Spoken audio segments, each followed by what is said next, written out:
Good morning and welcome to the regular meeting of City Council on Tuesday, November 12th, 2024. Would the clerk please take the roll? Mr. Sharlin. Here. Mr. Coghill. Ms. Gross. Mr. Mosley. Here. Mrs. Cale Smith. Mrs. Strasburger. Here. Mrs. Warwick. Here. Mr. Wilson. Mr. Lavelle, President. Here. 5 members present. Thank you. Please rise for the Pledge of Allegiance. Remain standing for a moment of silence. I pledge allegiance to the flag of the United States of America and to the republic for which it stands, one nation, under God, indivisible, with liberty and justice for all.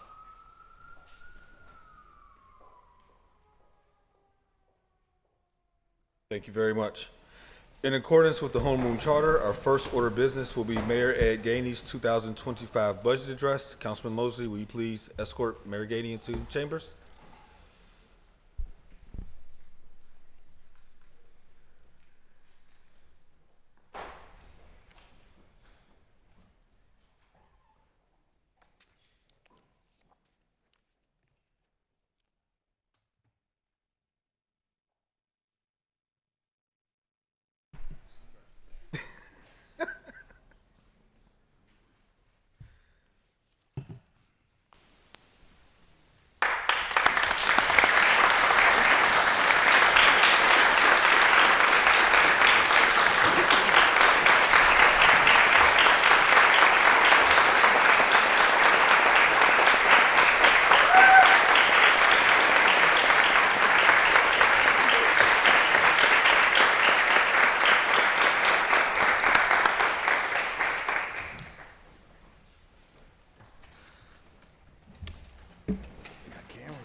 Thank you.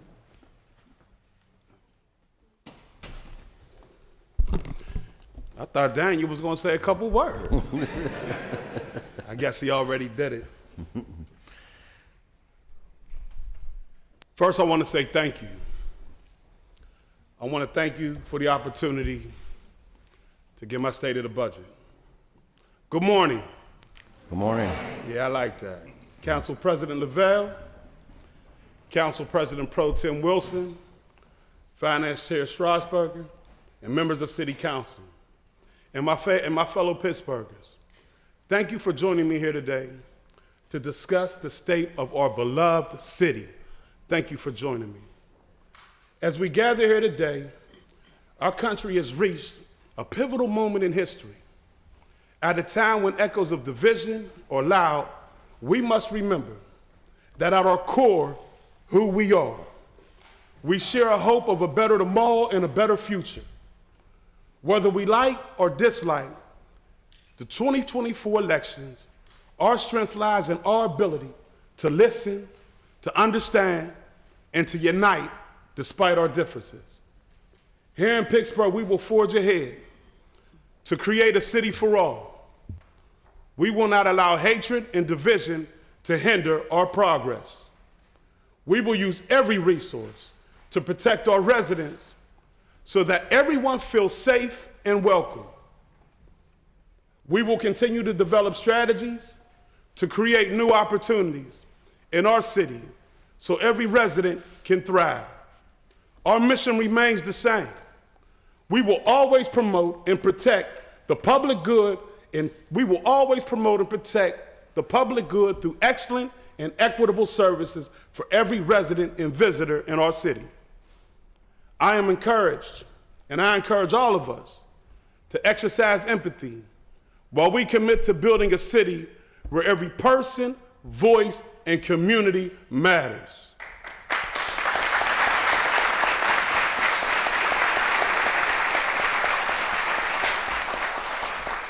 Once again, I'm proud to share that the state of our city is strong.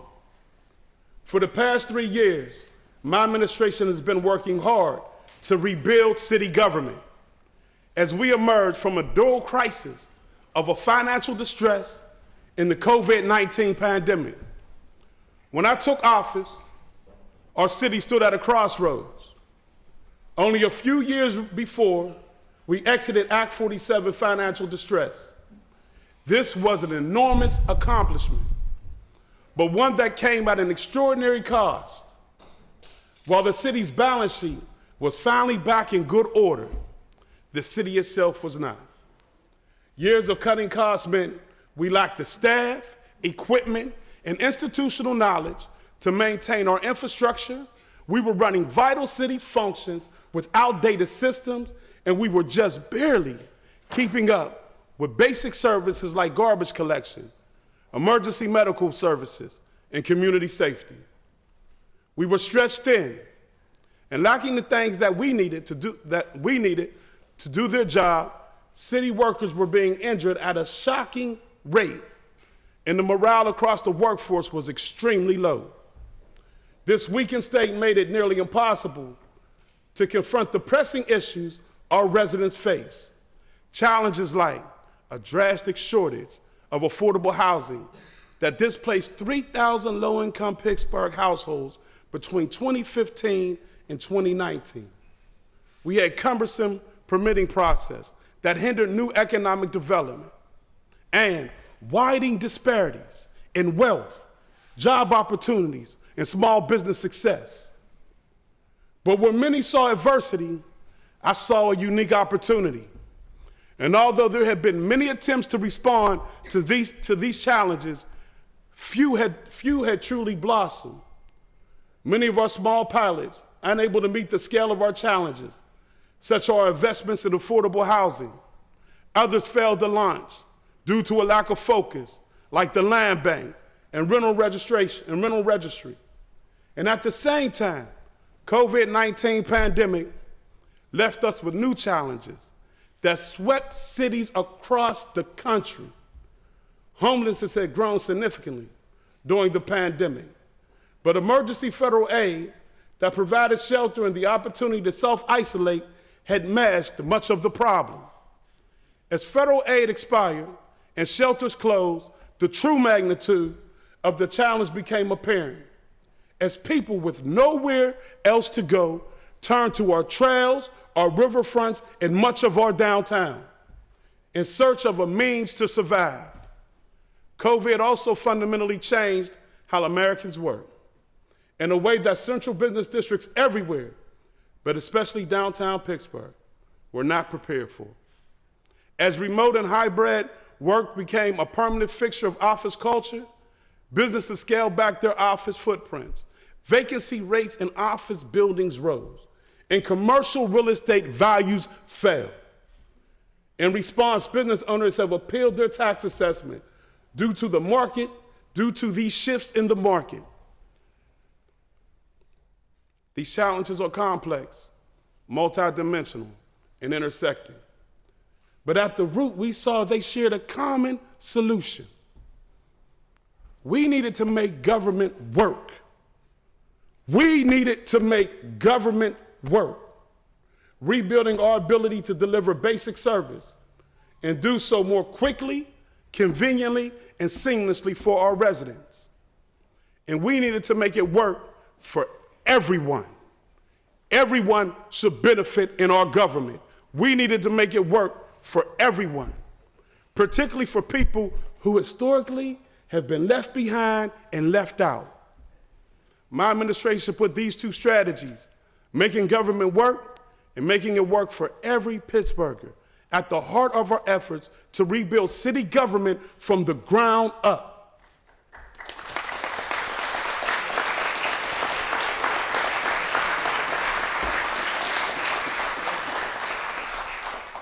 And no place was intervention more needed than in the Department of Public Works. When I took office, it was a snowy January day, typical of a city winter. We saw immediately that DPW lacked trucks to plow our streets in a timely manner, and that low morale resulted in more workers refusing to put in hours needed to coordinate an effective response.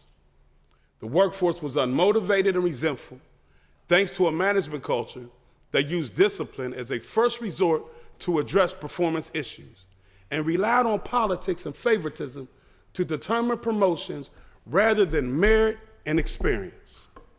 We also learned that DPW's workers were injured on the job at an alarming rate, a fact that was met with the callous response that it is simply part of the job that we signed up for. As a result, services to residents suffered. Snow removal was slow and spotty, garbage collection was inconsistent, and our public spaces didn't get the attention they deserved. The work piled up, as did the cost, driven by overtime pay needed to cover the shifts of injured workers.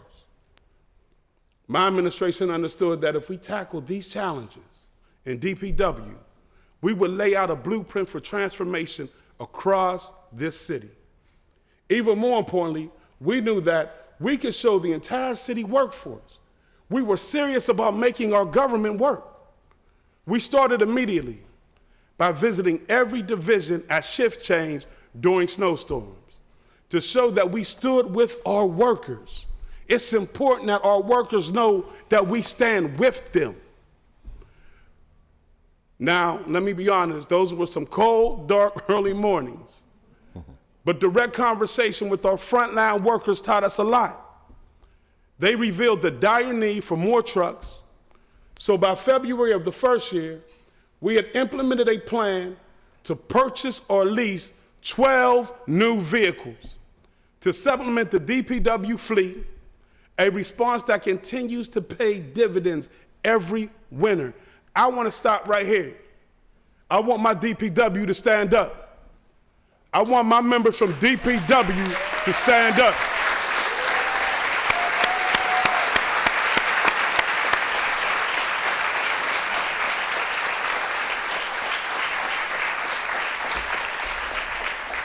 Thank you. Thank you.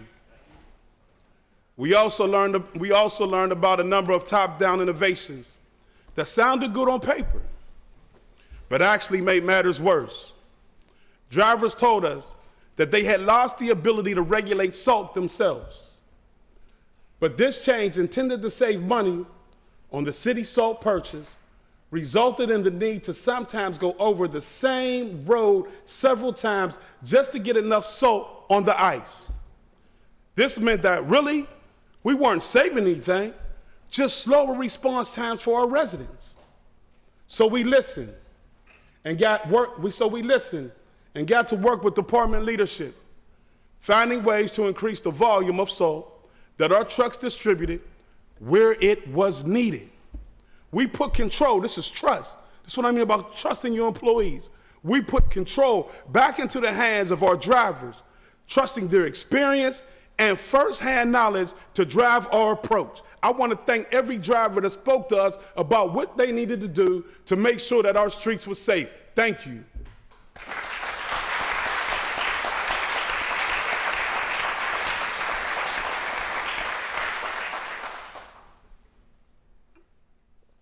The following winter, we truly saw the effects of these changes in action.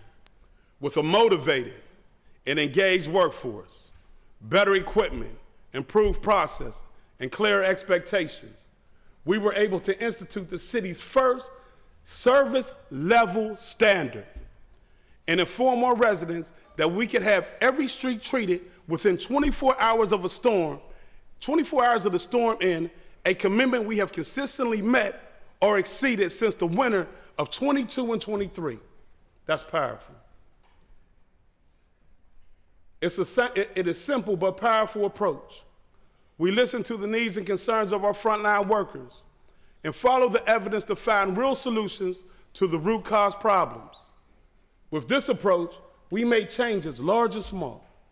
We ordered new boots for every environmental service worker to reduce injuries in the winter.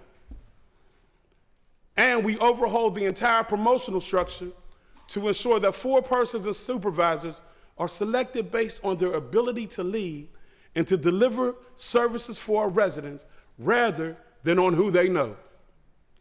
We are joined here today by Nicole Ford, a newly promoted foreperson in the 4th Division who embodies this transformation. Nicole, can you please stand?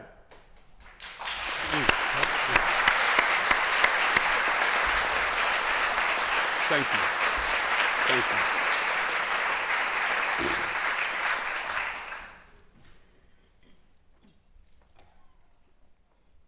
empowering DPW workers like Nicole to make decisions that improve safety or improve quality, listen to this, please listen, has resulted in a whopping 51% reduction in workers' injury over 2 years.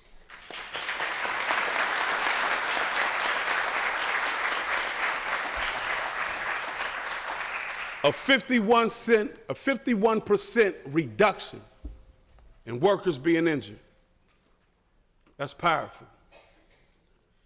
By fulfilling our basic obligations to keep our workforce safe, we are also returning injured workers from the sideline. Better health and better service without increased expense to the budget. This is the power of treating our workers with dignity and respect that they deserve. Every one of our workers should always be treated with dignity and respect. The budget I am proposing today will continue to build on these successes. We are proposing the addition of 8 anti-litter inspectors and 3 lot coordinators to combat illegal dumping and blight, so that we are investing in keeping our city clean instead of paying fines to state and federal regulators. We also heard the concerns of our residents this past summer and proposed the addition of a new plumbing foreman certified as a master plumber, who will not only increase our capacity to address plumbing needs in our parks and facilities, but will also be able to train and certify new plumbing apprentices. We're answering that call. All across the city, we have found that a forward-thinking approach, one which unleashes the knowledge and creativity of our 3,500 dedicated public servants, allows us to solve problems and make change without always needing to add more money to the budget.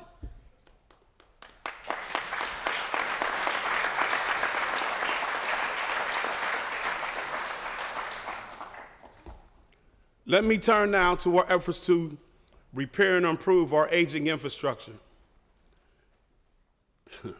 That journey started on another cold January morning, just 3 weeks into my term in office. I got a call that the Fern Hollow Bridge had collapsed. The challenge we faced that morning was daunting. I never in my life, and I'm 54 years old, heard of a bridge in our city collapsing.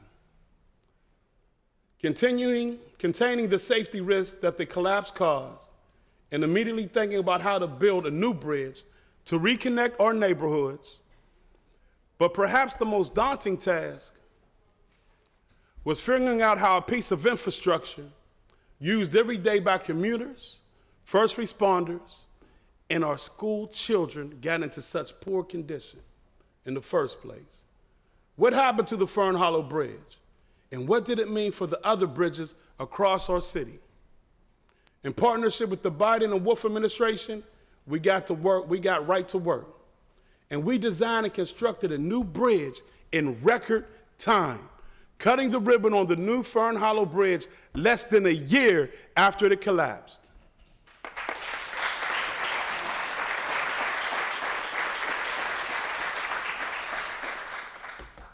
But we didn't stop there. We used this crisis as an opportunity for growth and improvement.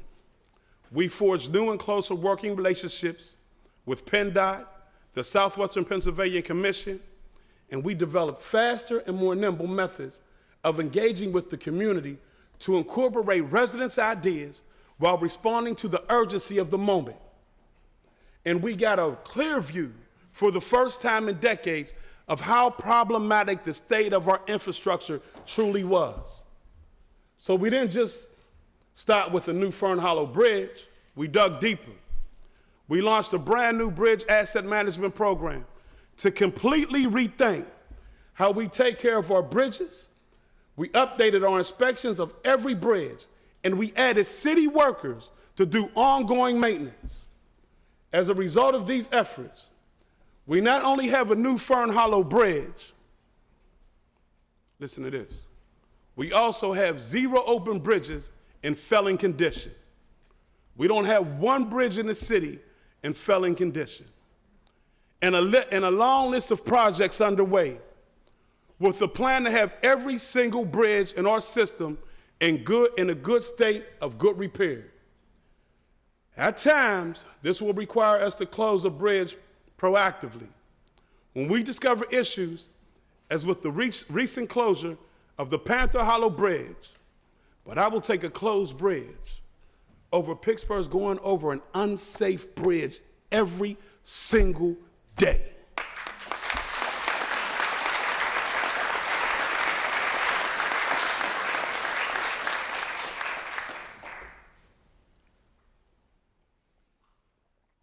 Last year, I announced a 300% increase in bridge maintenance funding compared to the prior 4 years, totaling $1.1 million.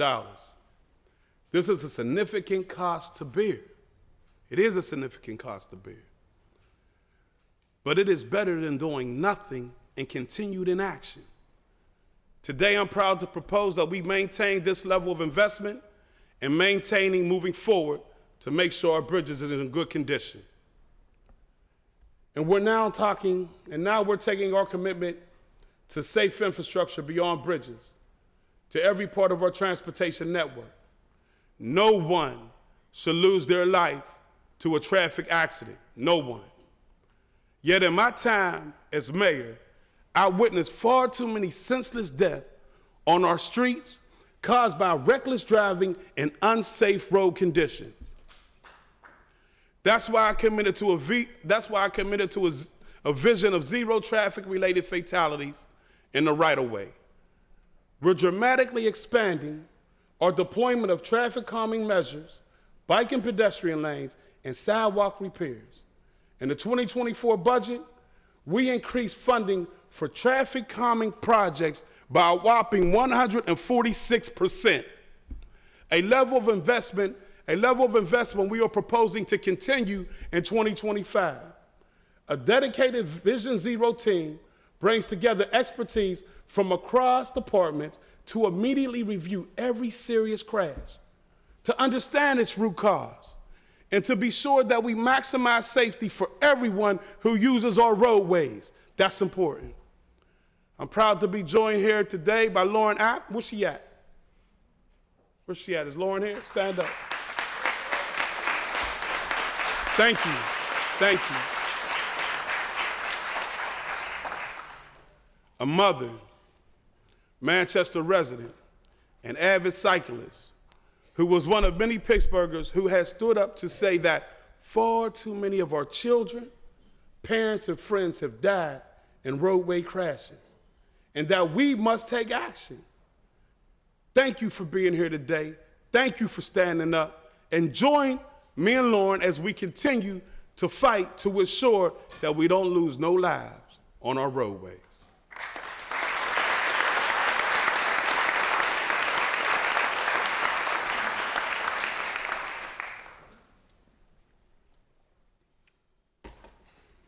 Next year, we will expand our efforts to eliminate traffic fatalities by deploying the city's first ever automated red light enforcement program, a proven approach in preventing serious crashes that could easily become fatal. I want to take a moment to thank Councilperson, I'd like for them to stand, Strasburg and Councilperson Warwick for their leadership in advancing this legislation for this important program. Give them a hand, give them a hand.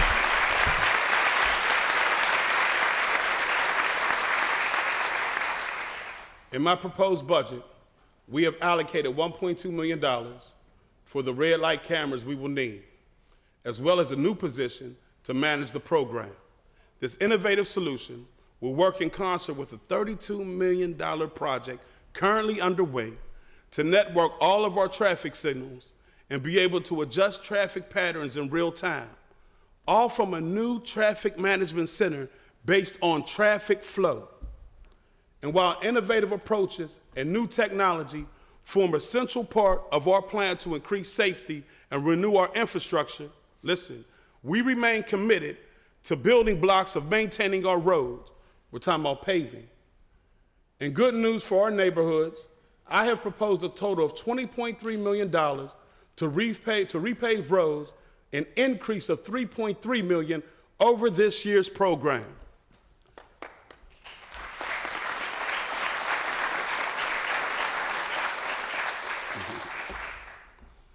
Let me now turn our attention to our first responders in the Department of Public Safety. What did we find? What did we promise? And what did we do?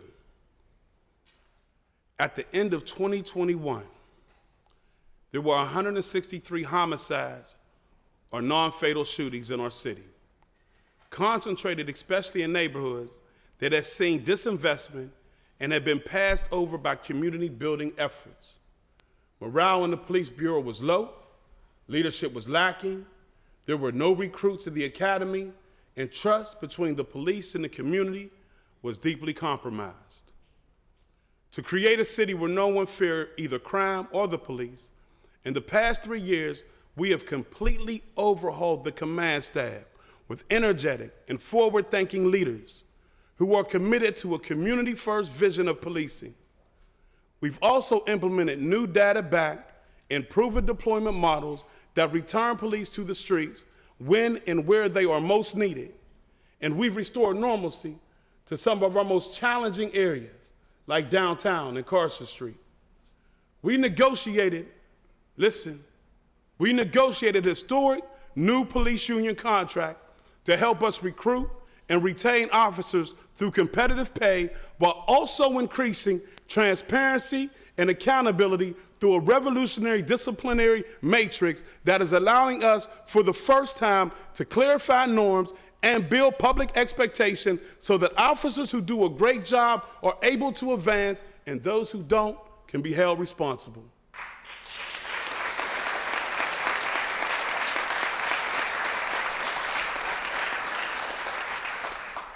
This contract marks the first time in at least 20 years to be reached through negotiations, not arbitration. And that matters because arbitrators don't award the revolutionary changes we have achieved. That's not what they do. Today, as a result of these efforts, please hear me, this is important. Today, as a result of these efforts, homicides and fatal shootings are 43% lower than they were by the same point the year before I took office.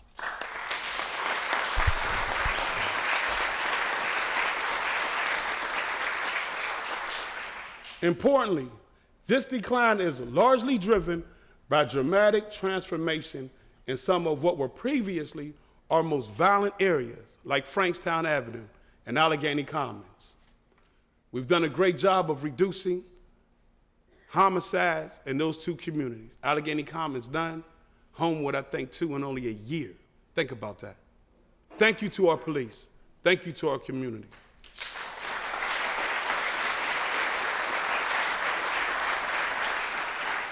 We also begun to civilianize non-essential police functions, allowing sworn officers currently assigned to administrative duties to return to patrol or investigative work.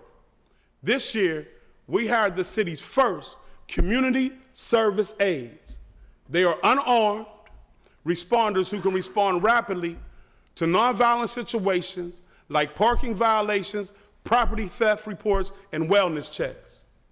Next year, I'm proposing we double down on this strategy by hiring civilians to staff the desk at each zone, replace sworn officers in the real-time crime center, and manage property and evidence, and manage the property and evidence. We are monetizing our bureau operations while returning more of our officers to the streets.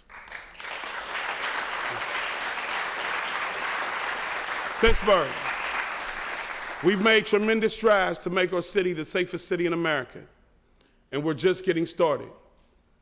Despite the recent retirement of our outstanding former chief, I remain confident in the Bureau. Let me say that again. I remain confident in the Bureau, and I know that under the leadership of Acting Chief Chris Ragland, we will continue to work together and complete the work that we have started.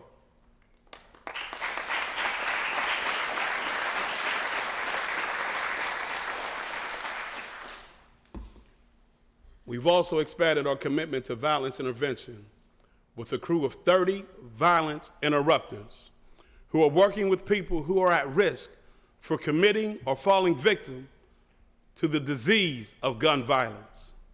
We're connecting them with resources and providing them with options to change course before they are arrested or, God forbid, fall victim to gun violence themselves. The Violence Interruption Program is just one example of new alternative response measures. Several others are being deployed through our Office of Community Health and Safety. OCHS was created in 2020, but despite lofty goals at its inception, when I took office 2 years ago, it had no co-response program, no diversion program, and no post-overdose team, none. Today, I'm glad to report we have a staff of over 40 community responders, all answering calls to get people the care and support they need, providing counseling to the victims, families, and communities affected by violence, and proactively assisting frequently users of our emergency service to improve their conditions so that we can avoid a tragedy before it happens. Can everybody from OCHS stand up? Everybody.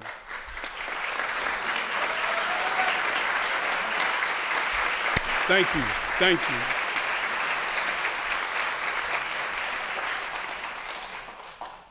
Every day, the OCHS team is addressing the needs of our unhoused citizens. They connect them with critical support and services and work in close partnership with the Allegheny County Department of Human Services to provide credible housing offers to move people off our streets. With winter fast approaching, it is more critical than ever that we connect our homeless neighbors with safe, dignified shelter options. With the reopening of 2nd Avenue Commons and the establishment of additional facilities throughout the city and region, we are moving closer than ever to having a credible offer of shelter to everyone in need. In addition to addressing the needs of the unhoused, OCHS is working to divert low-level offenders into service rather than jail through law enforcement assistance diversion and co-response programs. In partnership with our police officers, social workers are paired with the police and dispatch the calls involving individuals in crisis. In these units, the police are able to assess the scene for risk of public safety or the active commission of a crime. Where these conditions aren't present, they turn the response over to the social worker who will assess citizens' needs in order to connect them with social and behavioral services. Again, OCHS, thank you.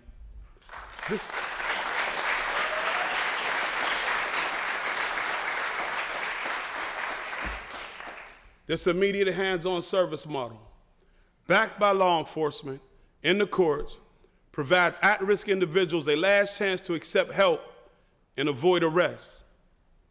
Diverting low-level offenders and those in a crisis from jail puts more public investment in the business of healing while allowing our criminal justice system to focus its resources on combating violent crimes.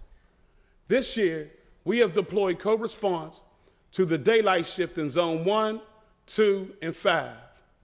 Today, I'm proposing increased staffing to bring this vital program to all 6 zones with new evening and weekend coverage, ensuring that everyone who might benefit from this approach has the opportunity to receive the help and avoid unnecessary arrests.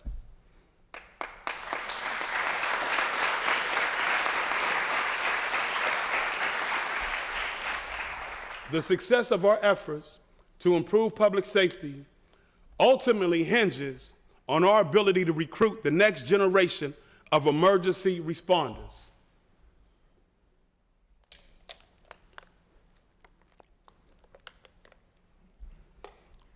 Let's talk first about the Police Bureau. In 2022, I reopened the Police Academy. After several years without recruits,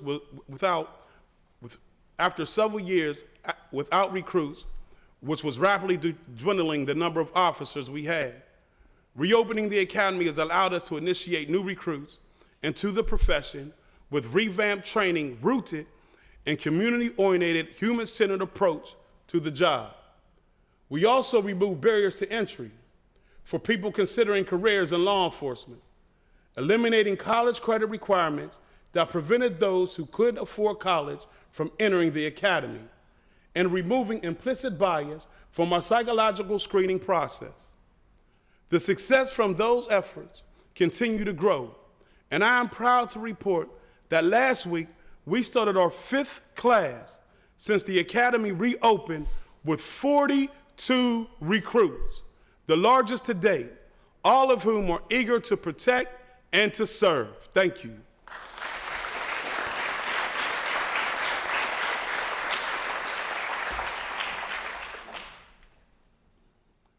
Today, I'm proud to be joined by Officer Chris Bowles, who took part in the last academy class. Officer Bowles was born in the United Kingdom, but fell in love with Pittsburgh so much that he chose not only to build his family here, but to take up the calling to protect and serve. During his training, Officer was recognized by his fellow recruits for his leadership and embodiment of the values of the borough, and now proudly serves as a nighttime patrol officer in Zone 1. Please join me in thanking Officer Bowles and all the other recent recruits for heeding the call to serve. Officer Bowles, are you present today?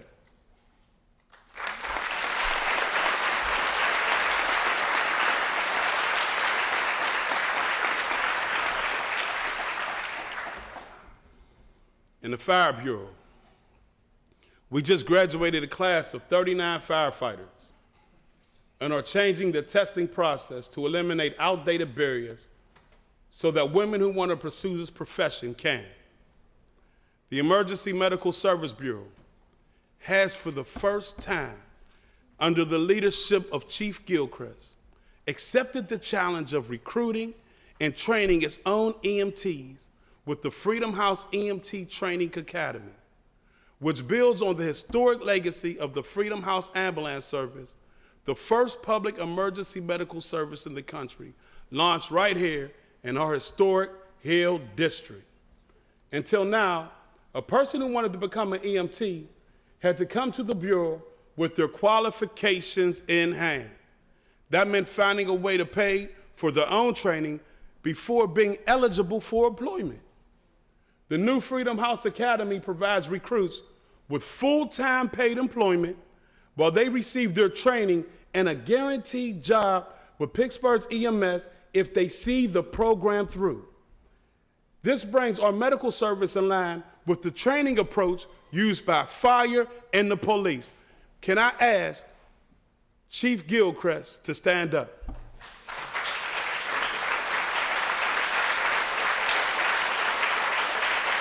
Thank you. Thank you. Thank you.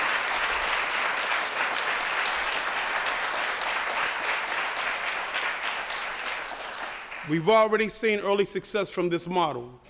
Buoyed by newly hired EMTs, the Bureau has been able to deploy a greater number of basic life support units at one time than any other time in its history. That's amazing. Today, I'm proud to be joined. I wanted her to stand, but now I want the class to stand. The second class of the Freedom House EMT Academy. Please rise.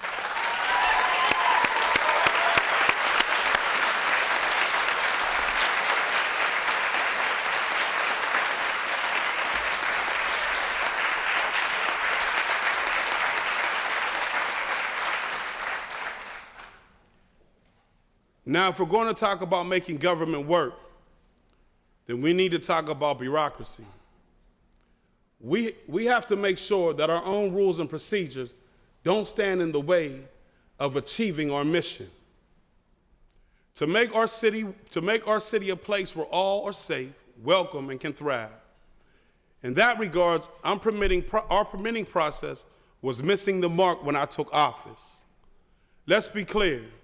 The staff who conduct development reviews and inspections for the city, whether PLI, city planning, or DOMI, are dedicated professionals and public servants. They strive every day to protect the public from unsafe conditions, ensuring that development projects align with community desires and maintain the integrity of our urban fabric. Their work is critical to maintaining a healthy and vibrant city. And yet, outdated service models and antiquated technology meant that when I took office, the important work that they did took far too long than it needed to. This could add time and cost to important projects, often leaving customers in limbo and making it slower and more expensive to build critical important housing to address our housing crisis. In the 22-23 budgets, we made long overdue improvements to these teams, adding inspectors, realigning work to reduce processing time, and building career progression that both lower barriers to entry and improve retention for our teams. We listened to our customers and frontline workers to dramatically shift the way we handle planning and building applications. Launched earlier this year, our new building and development application takes the guesswork out of the application process using simple, plain language questions to gather the necessary information about a proposed project without the applicant needing to have expert knowledge of the construction process. Look, no one should have to submit multiple applications for the same project. And rather than leaving the applicants to track the status of multiple applications across multiple city departments, the city, not the applicant, should be responsible for coordinating the review process.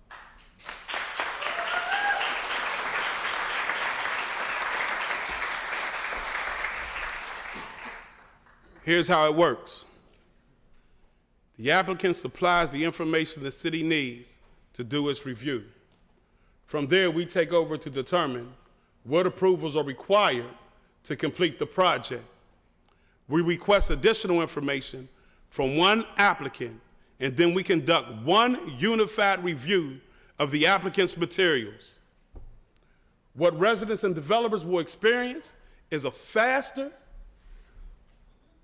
more reliable development review process, providing our customers with predictable schedules for project reviews and the cost savings that comes along with these improvements. We will improve it, we have improved it, and we still will continue to move in that direction.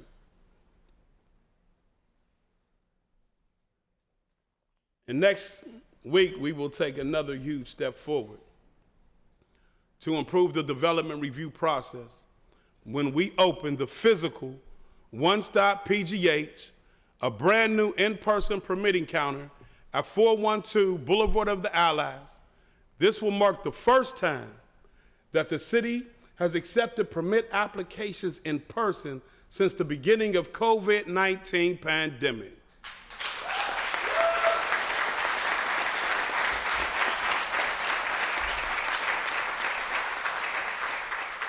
Applicants, large or small, with projects from simple deck additions to complicated multi-phase construction projects, have been cleared.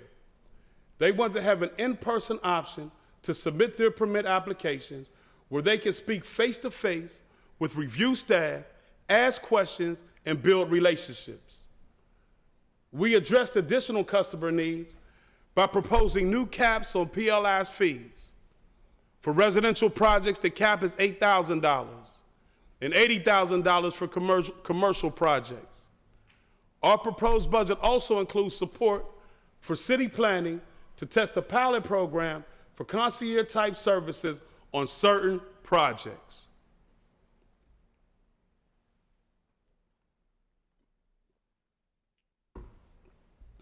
I want to highlight a few additional places where improving our own process and unsticking bureaucracy has paid dividends for residents by making government work.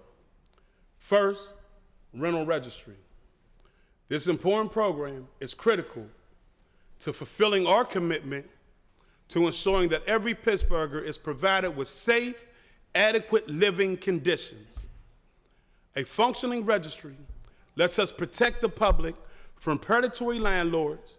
It also helps us identify when properties are being used in ways other than what they were intended to be used for, including short-term rentals or group homes without a proper operator.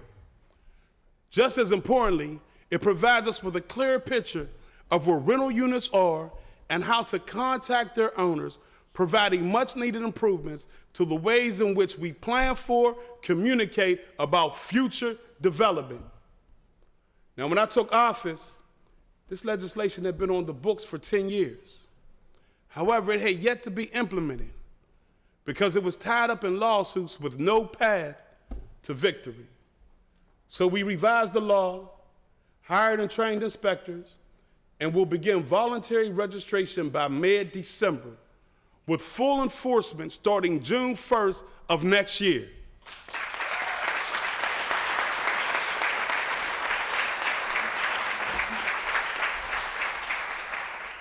The Land Bank is another example of a vital initiative left unfinished when I was elected mayor. The Land Bank was created in 2014 on the promise that it would let the city more effectively address blight and reduce our large and growing inventory of vacant and abandoned properties. These properties are a drain on the growth and vitality of the neighborhoods they occupy. They are chronic threats to public safety and public health, and they deprive city government of much-needed resources to support other basic services.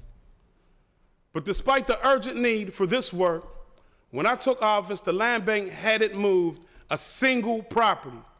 I repeat, the Land Bank had not removed a single property. Since then, we've worked with our allies in the state legislative delegation to change state law to enhance the Land Bank's ability to operate. We hire staff, and now we have over 150 properties sold or pending sale. From 0 to 150 properties pending or already sold. Where's Sally at? Stand up, Sally.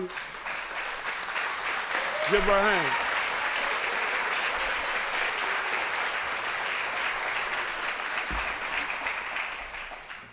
In addition, we're in the process of negotiating a cooperation agreement with the county and Pittsburgh Public Schools to secure their full participation as well.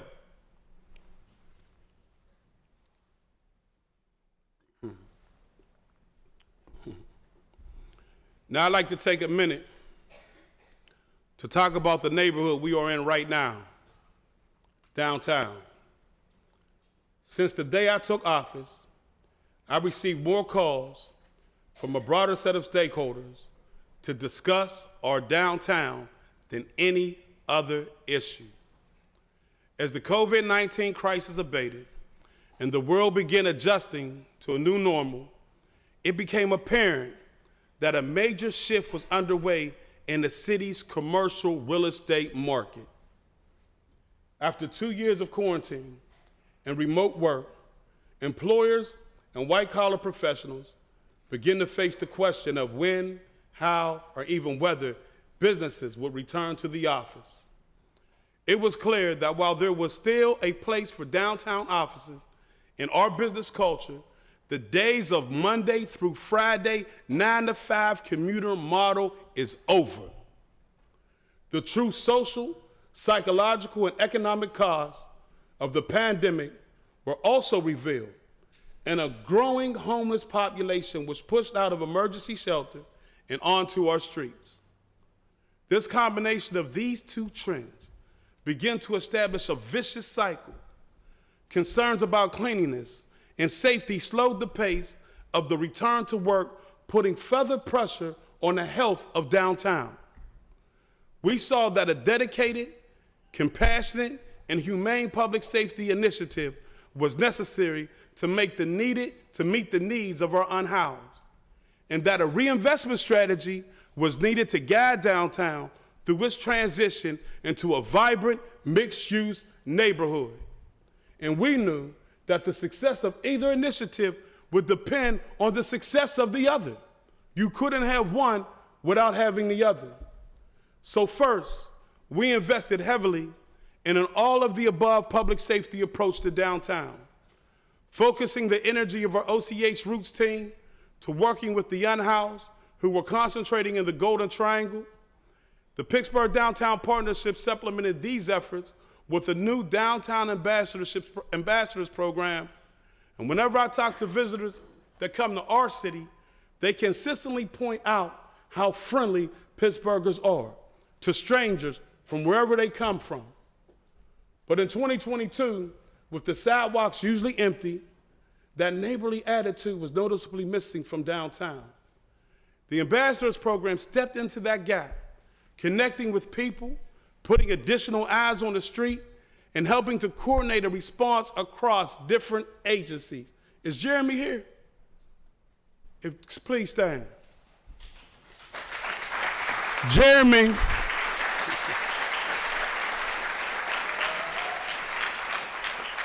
I want to thank you for the Ambassador Program. I appreciate you. Next, we established a dedicated specialized police detail to patrol downtown.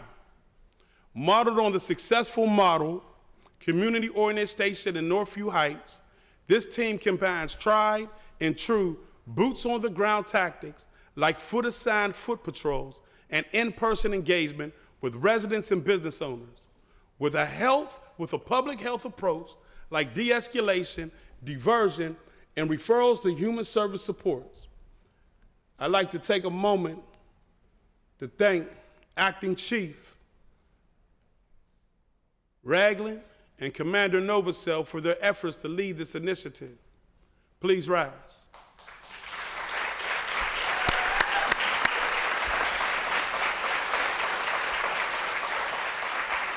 Thank you. I'd also like to acknowledge the contributions of PNC Bank and Bill Demchek, who recognized the power of partnership early, collaborating with us to bring a new downtown public safety center to fruition. I want to ask Lee, our public safety director, to rise up, and I want to thank you. I want to thank you for leading this initiative with PNC Bank.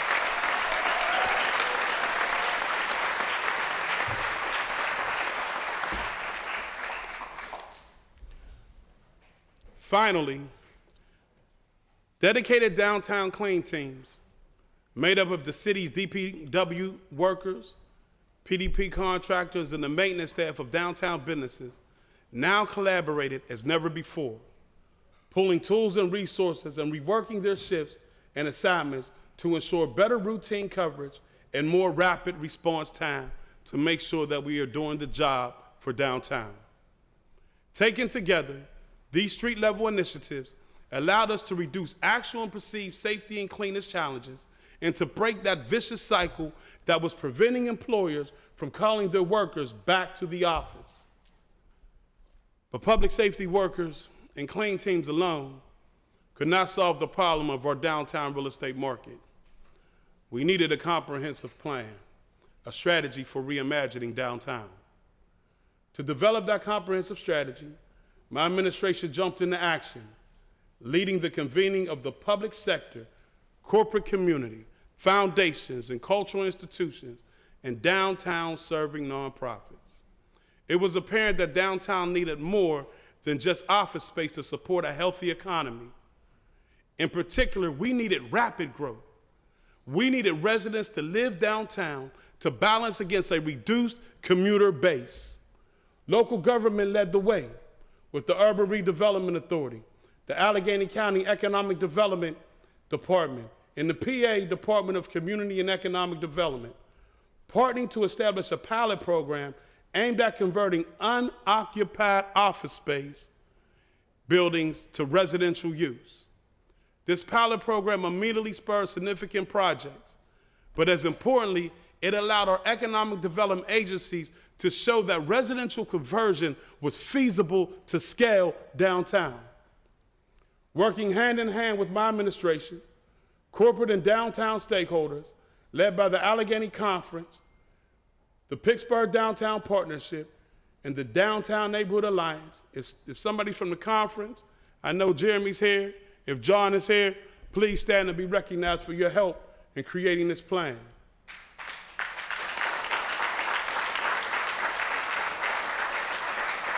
begin developing plans to reinvest and reimagine downtown's public realm, creating a more inviting and multi-use experience for workers, residents, and visitors alike.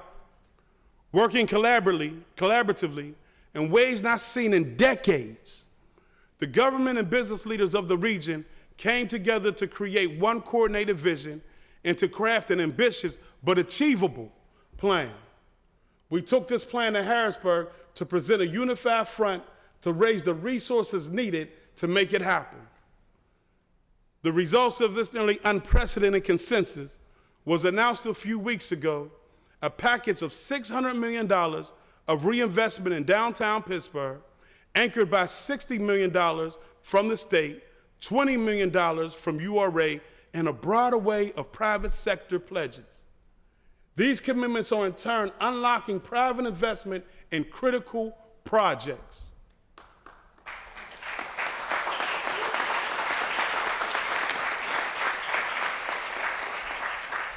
This monumental effort will advance 7 major downtown conversions, creating roughly 1,000 new units of housing, a third of which will be affordable. A third of which will be affordable. Let me say that again. This is what collaboration looks like. It will remake critical public space like Market Square and Point State Park and create a new one in the Cultural District. And it will bring additional resources to Allegheny County's human service programs to continue to rehouse people living unsheltered downtown. There are truly too many partners in this effort to thank, but I would be remiss if I didn't recognize my partners in marshaling public sector resources. County Exec Sarah Anna Murado, URA Executive Director Shushila Stranger, and the team at the URA for driving the downtown investment. I also want to thank David Holmberg. Is he here? Is David here? I want to thank him, whose vision and leadership, as well as Bill Demchek. I want to thank both of them for their leadership in securing the partnership of the private sector. And at last, certainly, I want to thank Governor Josh Shapiro for not only recognizing the partnership that we put together, but more importantly, delivering the resources. Thank you.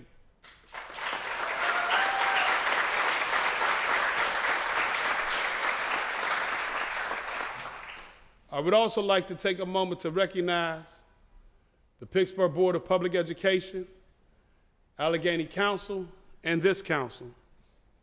In particular, I want to thank Councilman Bobby Wilson for the actions each body took to create tax abatement programs in support of downtown. Bobby, can you please stand?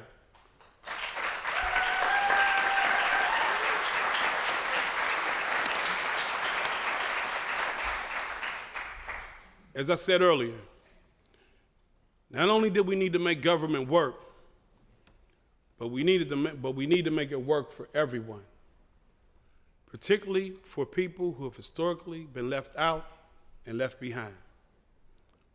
Now, equity and inclusion are important, not only because they are so central to our core values, but a city that works for everyone is also key to the economic and population growth that we truly need.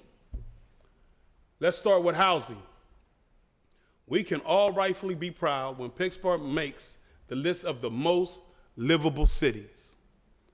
But we all know that housing in Pittsburgh has been growing further and further out of reach for many working families for over a decade. That's why increasing the supply of affordable housing has been a top priority of my administration since day one. In 3 years, we've won an unprecedented 12 competitive low-income housing tax credit deals in the last 2 rounds of funding from the state. In 2 years, 12. That's a great number.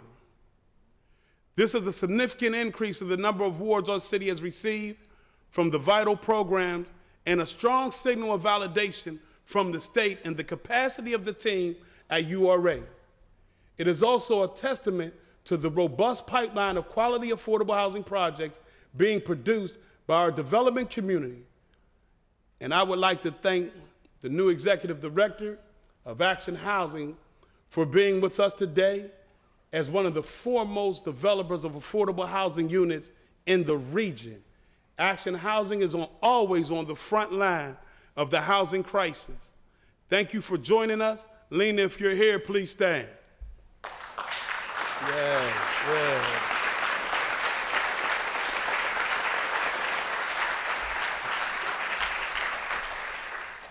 To ensure we have more local resources for housing, my administration worked with this council and the URA to secure the city's first ever affordable housing bond, enabling us to invest more than $30 million in affordable housing construction and preservation projects. These funds will allow us to produce or preserve an additional 1,000 units of affordable housing over the next 3 years.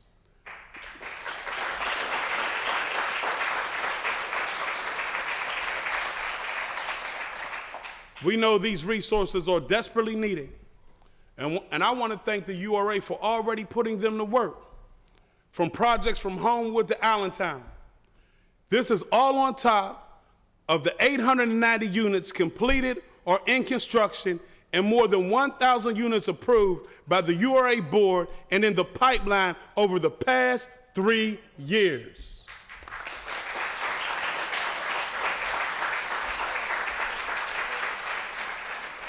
As a former Section 8 resident, I can personally attest to the urgent need for reinvestment in our public housing buildings. And as someone who played a part in the city's first choice neighborhood implementation project in Larmer, I have seen firsthand how that project transformed lives of my constituents. That is why I'm so proud that we were awarded the city's second choice neighborhood implementation grant in 2023 from the U.S. Department of Housing and Urban Development, so that we can reinvest in Bedford dwellings and expand affordable housing in the historic Hill District. If Castor Binion is here, please rise. I'd like to thank you. Thank you.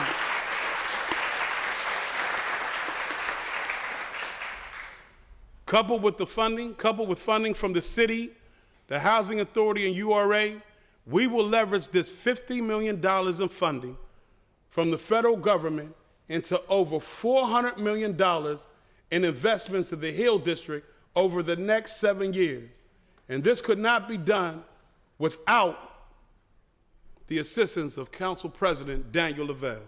Please stand.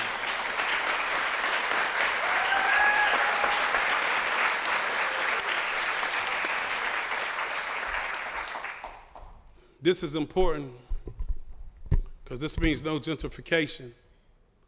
This will result in a one-on-one replacement of all 411 units. Let me say that again.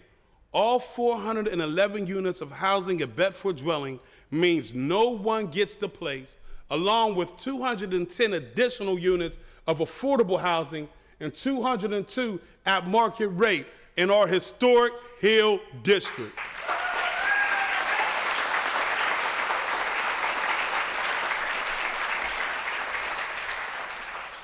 And through the revolutionary Own PGH program, we have put 150 low and moderate income Pittsburghers on the path to generational wealth all across our city by helping them purchase homes for the first time. So we stuck to our commitment to make sure that development includes options for working families. Now we're pursuing our zoning changes that will make the laws that regulate housing development match the needs of the moment. My bold zoning package includes important reforms that our developers need, reforms aimed at getting government regulations out of the way of the production of more housing units. This strategy includes rezoning for transit-oriented development around 3 major PRT stations to create denser options that are close to reliable, high-quality public transit, providing Pittsburghers of all income levels with more options for housing that make it convenient to get to work, school, or recreational opportunities without having to own a car.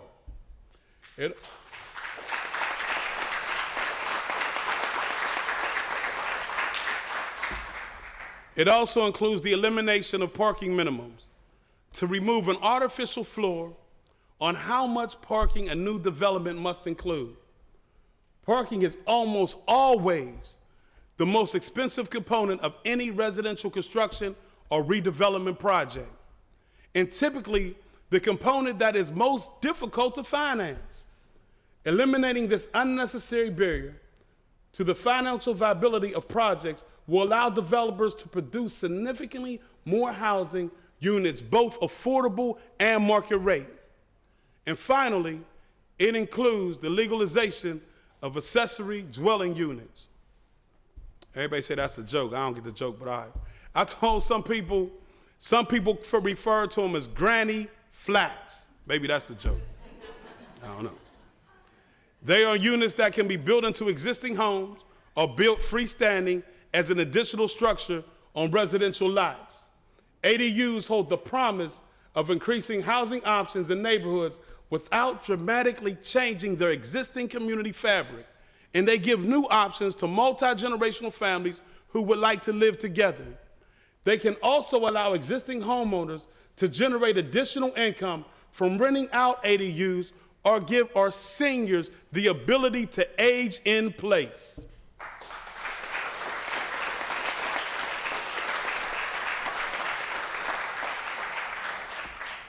I am confident that these market-based reforms, if adopted, will significantly increase the supply of housing in our city, providing a release valve for some of the pent-up demand driving housing prices upward. However, we know that the market alone cannot address all the needs of affordable housing. And that's where government has to step in. Government must act. Recent cases of price fixing uncovered by the Department of Justice, as well as the perverse market incentives that drive patterns of gentrification, make it clear that left entirely to its own device, the market will continually to replace naturally affordable housing with high-cost luxury units. This drives the displacement of working families from their communities and ultimately drives them from the city altogether.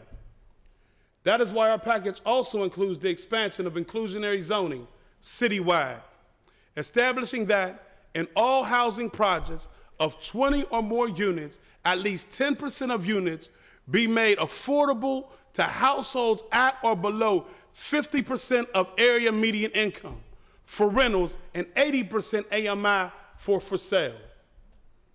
Let us translate those numbers into real people. Someone making 50% of area median income in our city makes about $35,000 a year, or $17 an hour. These are the food service workers, retail workers, paraprofessionals, and caregivers who make our economy run. They are the essential workers we relied upon so heavily during the pandemic. Ensuring that there is a place for these neighbors in the future of our city isn't just the right thing to do, it is critical to the continued health and vibrancy of our local economy. And let's be clear, we know that this level of affordability can be sustained in our development market. Councilwoman Gross has seen it with multiple projects in Lawrenceville, from Millhouse to Albion and Camp 8. As further proof, these challenges would have allowed the Mellon Orchard, the Shakespeare Giant Eagle, the Shore Safe projects to happen by that right. This means they would have been able to advance in a matter of months rather than taking nearly 2 years to get started or not advance at all. Councilman Gross, I just want to thank you for your leadership. Please rise.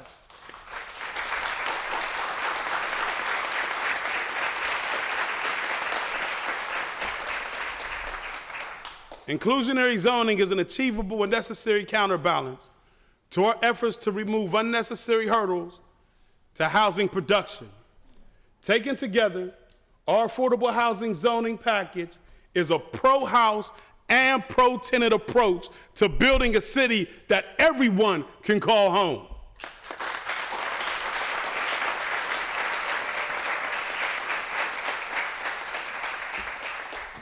For decades, our city has had laws on the books that were supposed to support the growth and success of minority and women-owned businesses. But our results have never matched our rhetoric. We've long known that historic disinvestments, systematic inequalities, prejudice, and patriarchy has created a playing field slanted heavily against businesses owned by women and people of color. And we know that when we tolerate that slant, we not only generate worse outcomes for those businesses, but also create worse economic conditions for the region or state or country with lost spending, taxes, and job creation. This will come as no surprise to anyone who has spent time working with minority business owners like myself. These are hardworking entrepreneurs, eager to earn their shot at success, and they deserve a level playing field.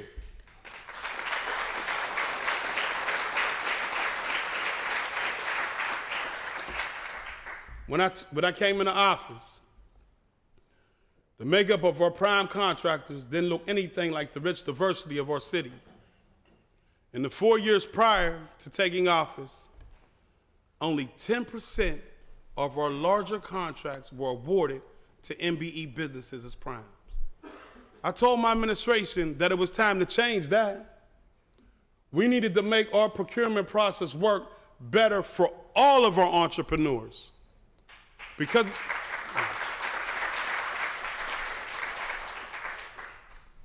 it doesn't have to be that way.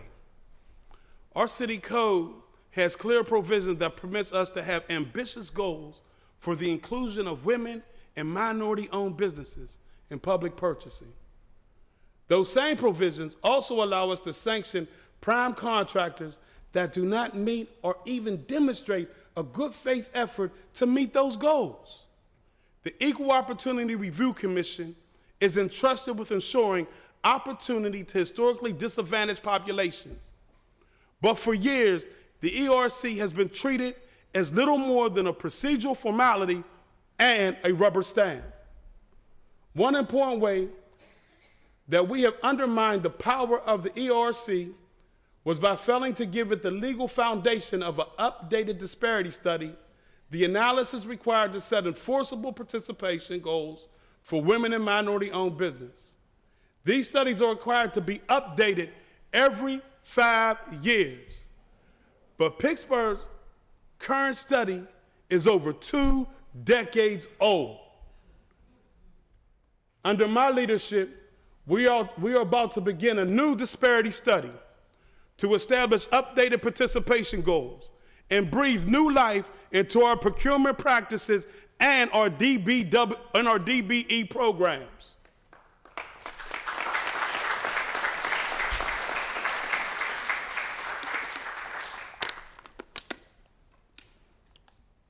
But trust, we're not waiting for more studies to improve our processes. Right now, we are intensifying outreach, establishing new policies and procedures, and retraining staff to help MWDBE businesses succeed now under our current goals. We're already seeing the positive effects of these efforts. In the last 2 years, we've seen historic awards of contracts to disadvantaged businesses. Listen to this. 13 contracts with DBE participation of 50% or higher, the first ever LGBTQA plus certified subcontractor, and most excitingly, minority-owned firms are being selected at higher rates as prime contractors on important projects.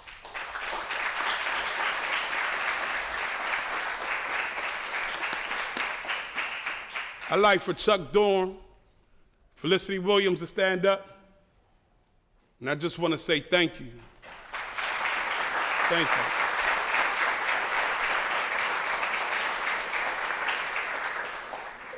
If public projects help us to grow new businesses, they can also be the source of high-quality, good-paying jobs. From a young age, I witnessed the transformational impact that my uncle's job as a union iron worker had on my family. But for far too long, we have witnessed a growing opportunity divide, where many of our underserved communities have been left behind, even as new industry and funding came to revitalize our region. My staff, we have made it a focus to prioritize disadvantaged workers, those from underrepresented neighborhoods and marginalized communities who face systemic barriers to employment, because access to opportunity all starts with a good paying job. That focus birthed the Pittsburgh Good Job Principles. More than just a statement of values and a shared vision, this was our commitment to action. Case in point, 2 weeks ago, we announced the advancement of a regional workforce equity agreement in partnership with the Housing Authority of the City of Pittsburgh and the Urban Redevelopment Authority. This historic agreement, the first of its kind in our region, commits all three agencies to utilize projects like Esplanade, the redevelopment of Bedford Dwellings, the reconnection of Smithfield Street, and the installation of public EV charging stations to make good jobs for people who need them the most. We also led on the expansion of Partner for Work, an intro to the Trades for Construction program, to the construction of Live Nation venue in the Lower Hill. As a pre-apprenticeship program, this will ensure that we are continuing to build that pipeline of skilled and diverse workforce with paid training opportunities. For years, and I know this to be true, for years the residents of the Hill District have been promised job opportunities and the redevelopment of the Lower Hill. This promise was made in recognition of the historic injustice done to the community during the clearing of the Lower Hill to construct the Civic Arena. As someone whose family was born on the Hill, I know firsthand the frustration of that community, waiting for decades on these promises to materialize. Take Troy Bruford. Is he here? Is Troy here? Yeah.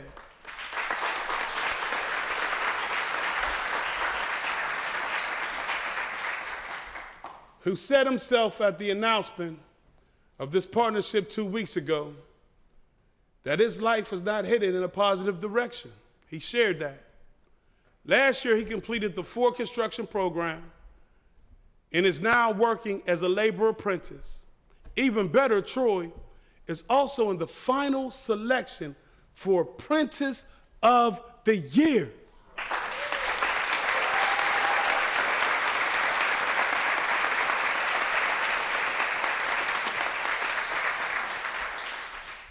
Troy is the example of the transformational change we can have when we center the needs of the people we serve.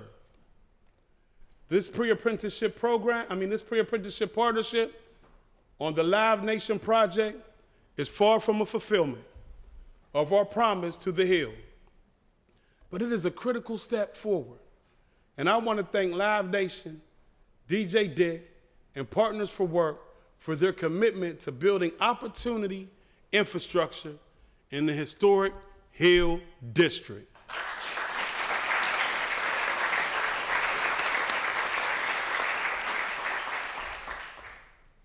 But anyone who has experienced with workforce development knows that a job opening does not necessarily result in a job, and that there's a big difference between getting hired and keeping the job.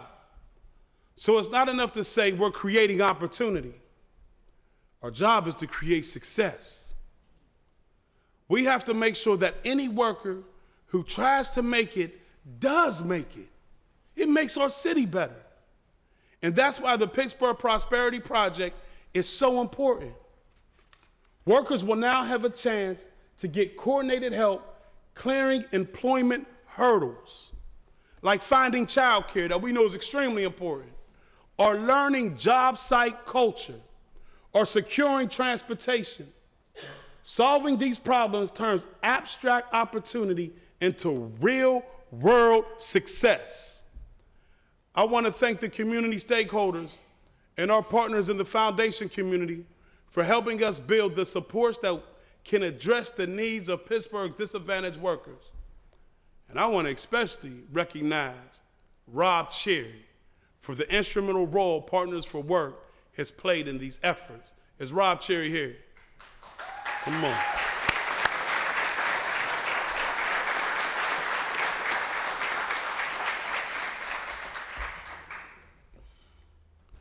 This unusually warm November, let's look at our investment in environmental justice. We've long prided ourselves on being a city that prioritizes environmental sustainability. But when I took office, we still purchased 100% of our energy from polluting sources. Last year, for the first time, we changed that. With our partners in the Western Pennsylvania Energy Consortium, we took the historic step of directly purchasing 40% of our energy consumption from a wind farm in Ohio, decreasing our city's dependency on fossil fuels and reducing our contribution to the severe weather events caused by climate change that are putting our region and our infrastructure at risk.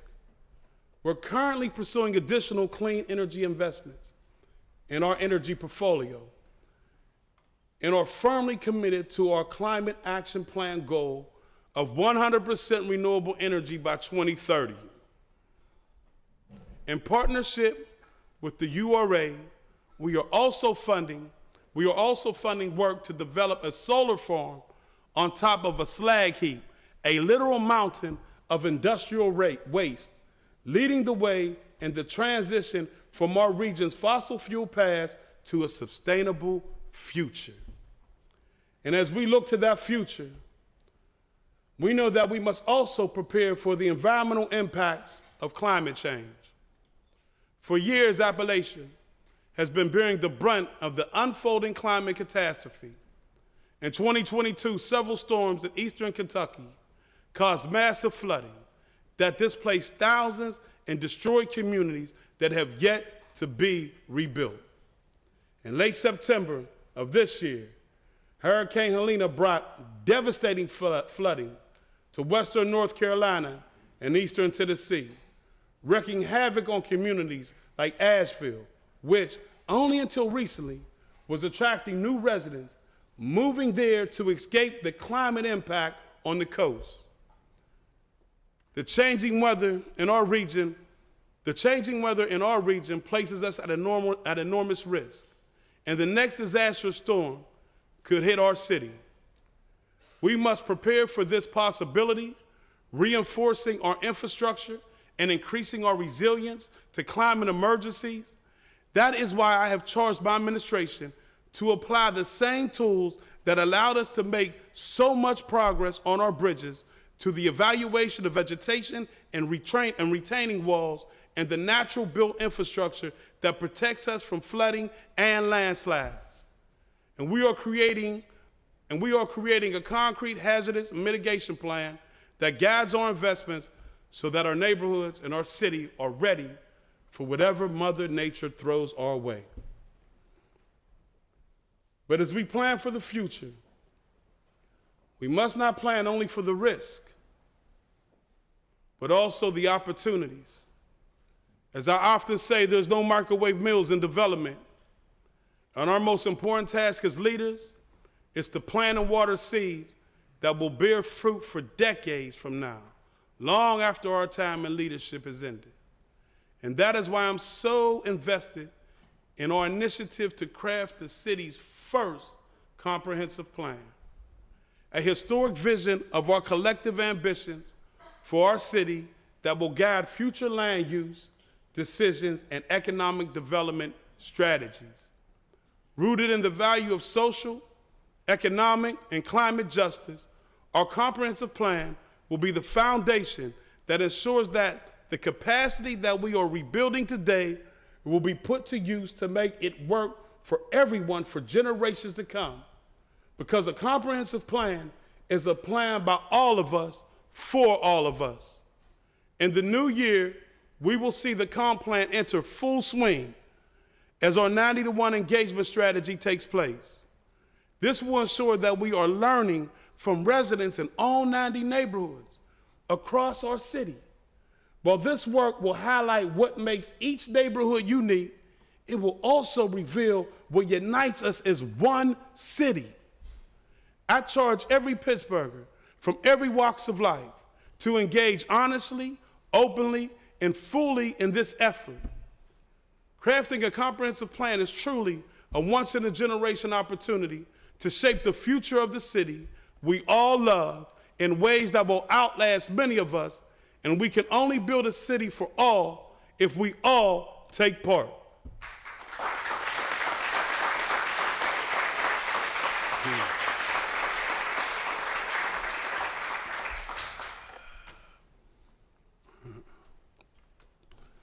Finally, I want to take time to address the city's financial health,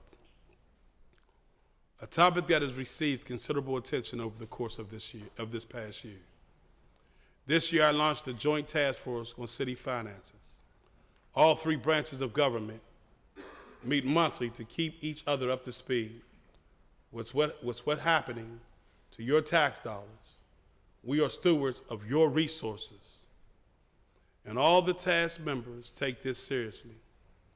And I'm proud to share that even in the face of significant headways, some of which are happening to cities across the nation and others which are unique to our region, the city's financial condition is strong and can support my proposed budget while remaining balanced, maintaining sufficient reserves, and responsibly managing our debt, all without raising your taxes.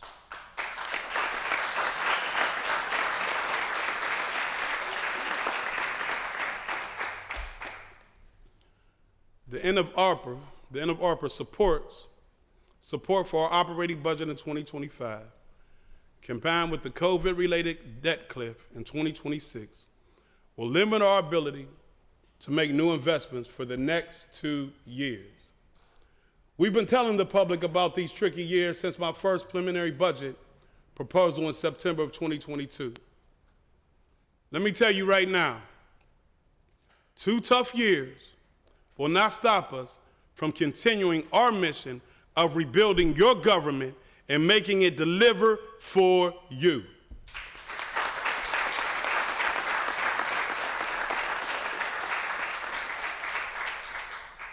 Two additional strains on our resources right now are the challenges of property tax appeals driven by downtown vacancies and the common level ratio ruling. Our investments in the reimagining and revitalization of downtown are aimed directly at addressing the first of these challenges. At the same time, the latter must ultimately be resolved through the county assessment process. Guiding us through this challenge has required extraordinary diligence from our fiscal team in the Department of Finance and the Office of Management and Budget. If Jen, Pat, and JP would stand up, I'd like to recognize them.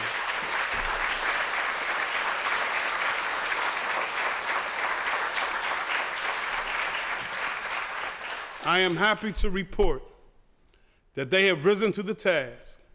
I have every confidence in our ability to weather this unsettled period. In addition to swiftly processing new revenues and carefully managing our expenditures, this team has taken on new initiatives to protect our bottom line. Our decision to bring the collection of delinquent real estate taxes back in-house has increased prior year real estate revenue by 83% this year.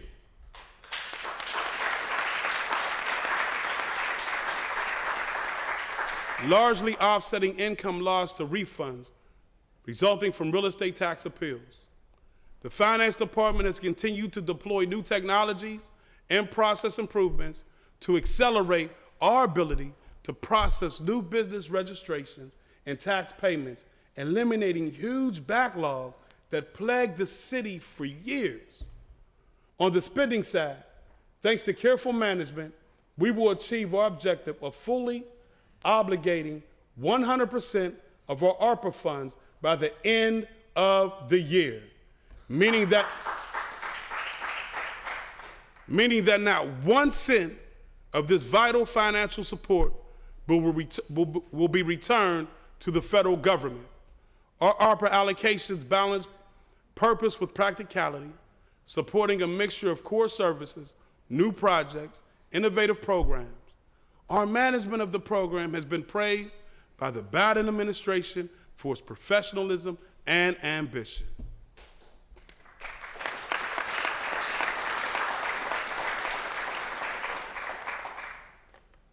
The strength of our financial situation has been validated by the rating agencies, which have consistently rated the city's bond as safe and a stable investment. In fact, earlier this year, S&P Financial improved the rating of the city's general obligation debt from AA- to AA, even in the light of challenging dynamics surrounding the real estate tax. This improved assessment of the city's financial position is a testament to the quality of our financial management practices and the resilience of our local economy.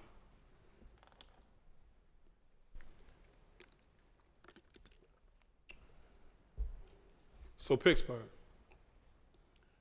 even though our country is on the brink of an enormous transition, and there are likely challenging times ahead, I am confident that the future of our city is bright. I am confident because all that we have accomplished together over the past 3 years, the challenges we have already overcome, and the courses that my administration, this council, and the citizens have chartered for our future. I am committed to building a city for all, where government works and it works for everyone. This commitment fills me with purpose and drive, and what drives me forward. Even on the most difficult days and in the face of the most daunting challenges, I believe in this city. I believe that when this city comes together, there's nothing we can't do. It fuels me to see opportunity where others see adversity, abundance where others see scarcity, and hope where others see the cause of fear. I know that whatever fate throws at us, if we stand together, Pittsburgh, we will rise to the occasion. We always have. That is why I'm so incredibly proud to have the opportunity to lead this city as your mayor, and so deeply grateful to the people of our great city for the opportunity to serve you. It is my deepest gratitude to serve you. Thank you for your partnership in this journey, and to just more humane, prosperous future for everyone in this city, so that everyone in this city doesn't have to leave no more. You can find home right here. And for everyone that's left, come on back. Come on back to a city that embraces all. A city where we are building a city for all. This is our city, and this is the way we do it.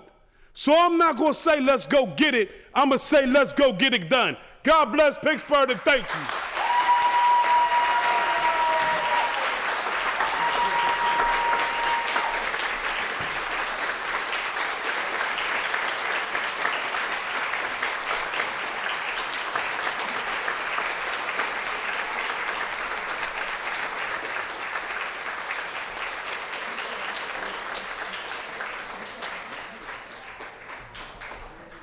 Thank you, Mayor Gainey. We're going to take a 10-minute recess and then reconvene.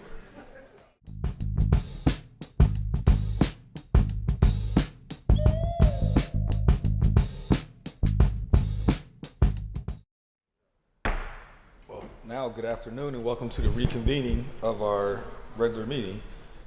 Our next, just having heard the mayor give his budget presentation, just for the public's awareness, budget hearings will begin. Sorry. Budget hearings will begin tomorrow at 1:30. That now takes us to public comment. I would like to remind everyone the rules of council state that comments are limited to matters of concern, official action, or deliberation which may be before city council. Profanity will not be permitted. Once you recall, please restate your name, provide your neighborhood for the record. You'll be given 3 minutes to speak. Our first registered speaker is Dr. Ronald Lynn Miller. Dr. Ronald Lynn Miller, Bill Suver, 155th Street at Frederick Douglass Boulevard. That's near Rucker. Greg Marius Court. Mr. Lavelle, familiar with that? Global Intelligence Society candidate for President 2028, going for vote-by-voter verification with the Supreme Court, and an amendment to the Constitution through the U.S. Congress to eliminate the Electoral College. Go to globalinformationintelligencenetwork.net. Concerns of this council include the city budget, obviously, at over $750 million projected for 2025, and achievement. Mr. Gainey wants this city to rise. Can't rise without significant change in education for our children. The city of Pittsburgh should budget, in my view, at least $15 million for 2025 to create a Department of Education. $1 million per district overall, and $110,000 per district for math. $110,000 per district for Asian language acquisition for citizens, Zhongwen, Hindi, and Nihongo being the primary ones. We need to attend to excellence in the achievement of U.S. American students of Asian descent. I detected very few Asians in this room this morning.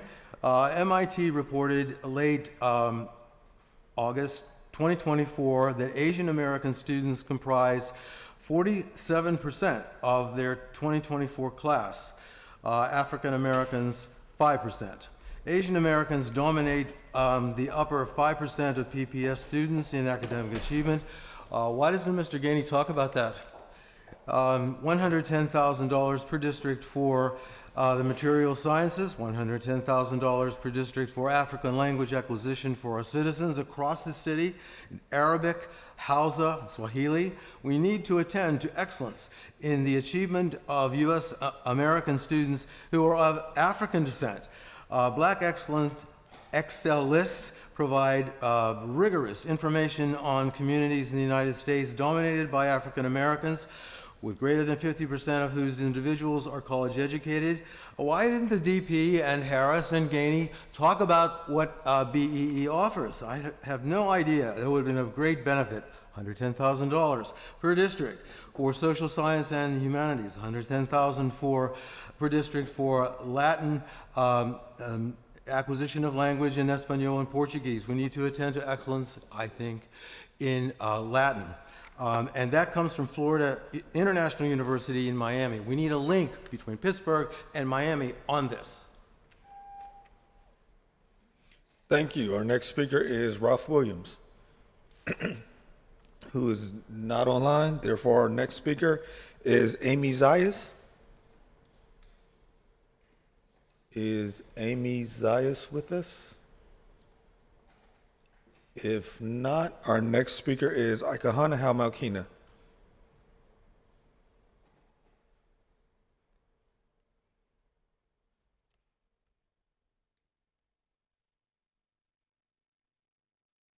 Greetings and good day. My title is Chief Ikahana Halmakina.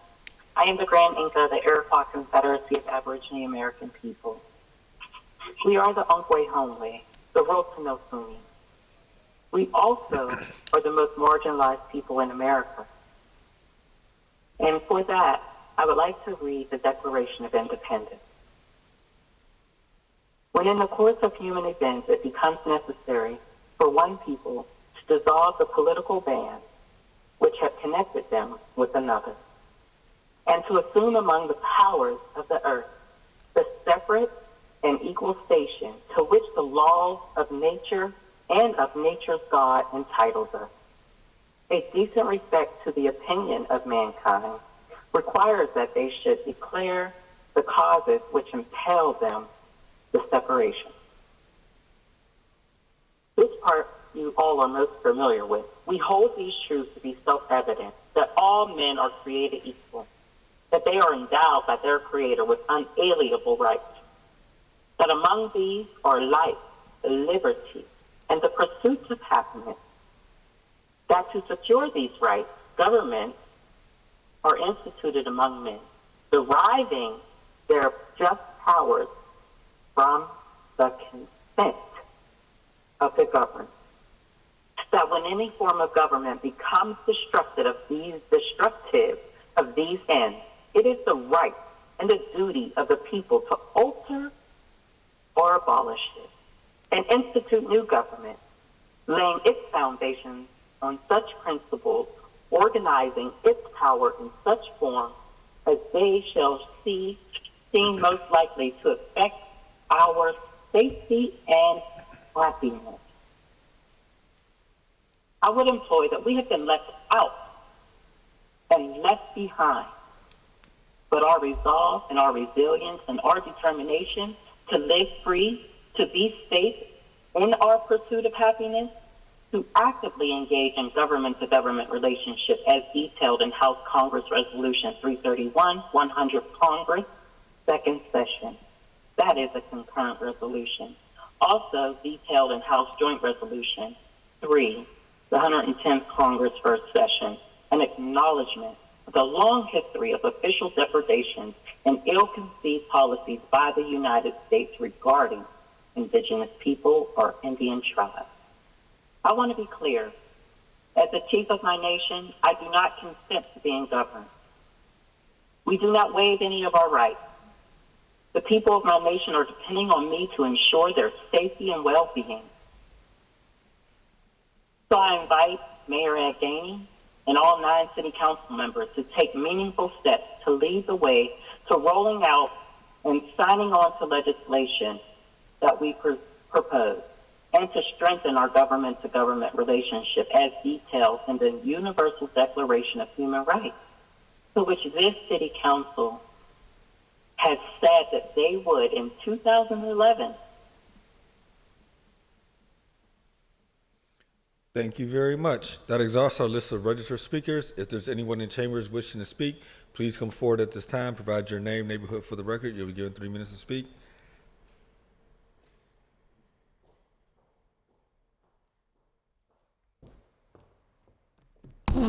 Good morning, Special Agent Sunshine, or is it afternoon? Excuse me.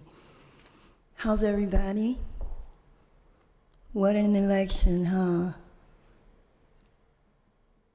I'm going to save you for last, Mosley.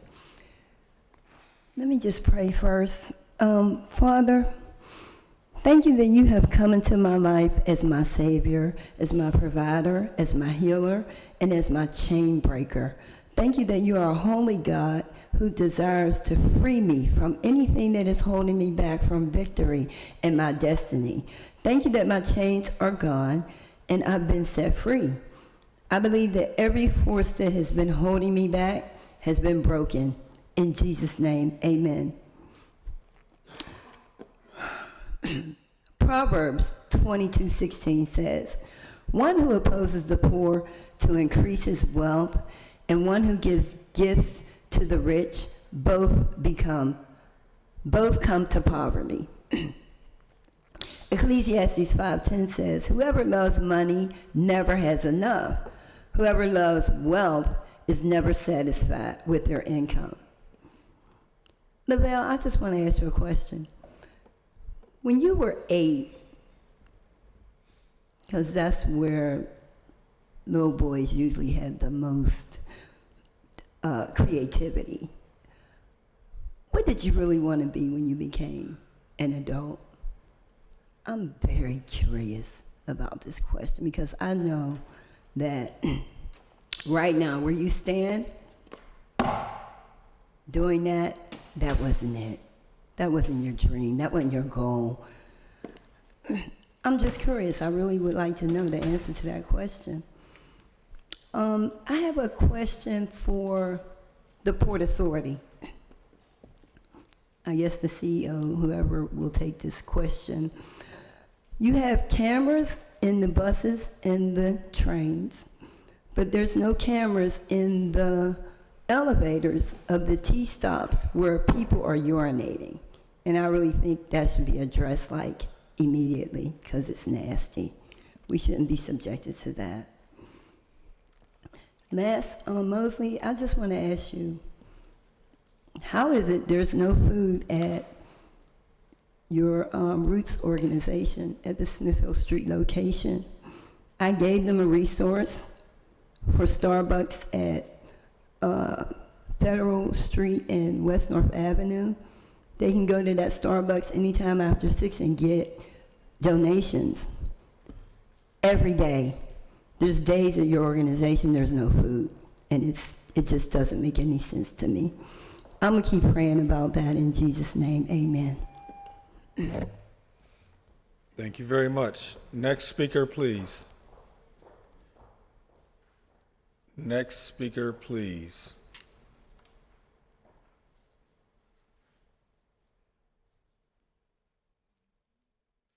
Hi, I'm Ashley Stormer, 12/28/2000. I think you said date of birth as well. I am not necessarily educated in a lot of manners of politics, and I don't have too much to say. Although recently, since the election, I have resolved myself to become more involved in my local government. So hearing the mayor's messaging today that is pointing towards unity in our communities and pointing towards what I feel is a response to the Republican Party's clear agenda against immigrants and trans people, queer people, women. So I just want to say that it is reassuring to hear this messaging, although I am unaware of any sort of local protections that we might be pushing towards expanding in the face of federal changes in our government that may change the state of, especially I'm a trans person and I know immigrants are extremely worried right now. I think that it would be nice to have heard that from our mayor, aside from just what I feel are empty words at this point. And that's all I got to say about that. But thank you all so much for your time, and I hope you have a nice day. Thank you very much. Next speaker, please. Next speaker, please. Seeing no further speakers, we'll turn to the presentation of papers, beginning with Councilman Charlin, Chair of Human Resources. Good afternoon, Mr. President. Good afternoon.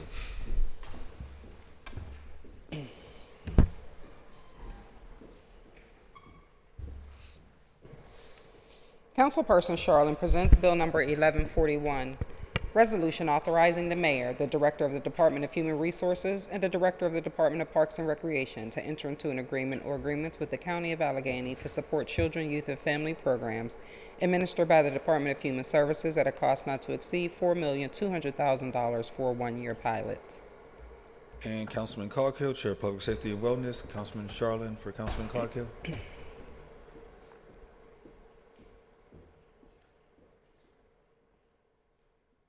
Thank you. Councilman Coghill presents Bill 1142, Resolution authorizing the Mayor and the Director of the Department of Public Safety to enter into a professional services agreement or agreements with Humane Animal Rescue of Pittsburgh for services related to the city's spay and neuter program for community cats, total cost not to exceed $105,000 over 3 years. And Bill Number 1143, Resolution authorizing the Mayor and the Director of the Department of Public Safety to enter into a professional services agreement or agreements with Humane Animal Rescue of Pittsburgh for services related to the city's spay and neuter program for pets at a cost not to exceed $105,000 over 3 years. And Councilwoman Gross, Chair of Innovation, Performance, Asset Management, and Technology. No new papers, Mr. President. Thank you. Councilman Mosley, Chair of Intergovernmental and Educational Affairs. Thank you, Mr. President. Thank you.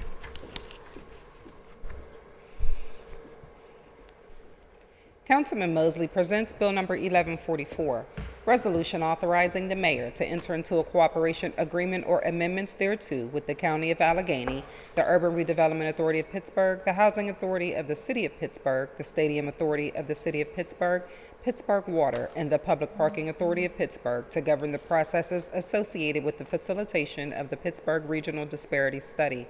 Bill 1145. Resolution authorizing the mayor to enter into a cooperation agreement or amendments thereto with the Urban Redevelopment Authority of Pittsburgh and the Housing Authority of the City of Pittsburgh to ensure equity contracting program requirements for both job quality and diverse workforce participation standards on construction projects. Bill 1146. Resolution authorizing the mayor and the director of the Office of Management and Budget to enter into an amended and restated cooperation and support agreement with the Allegheny Regional Asset District for the period from January 1, 2025 through December 31, 2029 at no cost to the city. Bill 1147. Resolution providing for a reimbursement agreement or agreements with the Pittsburgh Water and Sewer Authority for costs associated with the Braywood Way project, where the PWSA is overseeing the design and construction of the stormwater management components, as well as the roadway replacement and rehabilitation, and has or will retain the services of a design consultant, construction management, inspection consultant, and construction contractor for the project. The city will reimburse the PWSA for the work at a cost not to exceed $324,072.09. And Councilwoman Kell Smith, Chair of Recreation, Youth, and Senior Services. Thank you, Mr. President. Thank you, Madam Clerk. Councilwoman Kell Smith presents Bill number 1148, resolution authorizing pursuant to Chapter 173 of the Pittsburgh City Code, the naming of the gym in the Ream Rec Center to the Massalero Gym in recognition of the Massalero family, John Massalero, for the work he has done in keeping the recreation center open, his father John Massalero Sr. and grandfather Mo Massalero. Councilwoman Strasburger, Chair of Finance and Law. Mr. President.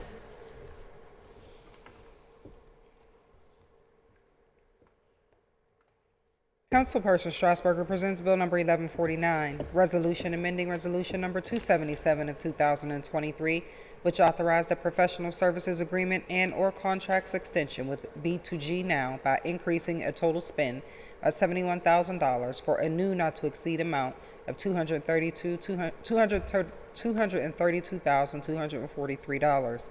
Bill 1150. Resolution authorizing the mayor to enter into an agreement or amendments thereto with the president and fellows of Harvard College, acting through the Taubman Center for State and Local Government at the Harvard Kennedy School to receive technical assistance to use procurement as a lever for inclusive workforce development, job quality, and local economic empowerment at no cost to the city. Bill 1151. Resolution amending Resolution number 39 of 2024, which authorized an agreement or agreements in leases or leases by and between the City of Pittsburgh and First Vehicle Services, a TransDev company, to manage and maintain the city's vehicle fleet by increasing the authorized spend by $500,000 for a new amount not to exceed $78,849,343.75 over a 6-year period. Bill number 1152. Resolution authorizing the mayor and the director of the Office of Management and Budget to enter into an agreement or agreements with the Greater Pittsburgh Community Food Bank for professional services to address food insecurity, cost not to exceed $100,000. Bill 1153. Resolution authorizing the issuance of a warrant in favor of Ko Sin Chu in an amount not to exceed $3,425 over 1 year in full and final settlement of a claim for damage to his parked vehicle from a city ES recycling vehicle on April 1, 2022. Bill 1154. Resolution authorizing the City of Pittsburgh to participate in applicable cooperative purchasing agreements for goods, materials, equipment, supplies, services, or construction as authorized by the Commonwealth Procurement Code and the Pennsylvania Intergovernmental Cooperation Law for the 2025 fiscal year. Bill 1155.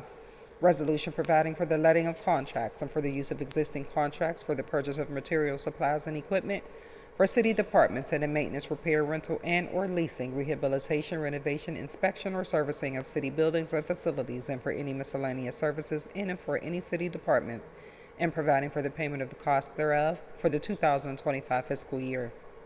Bill 1156.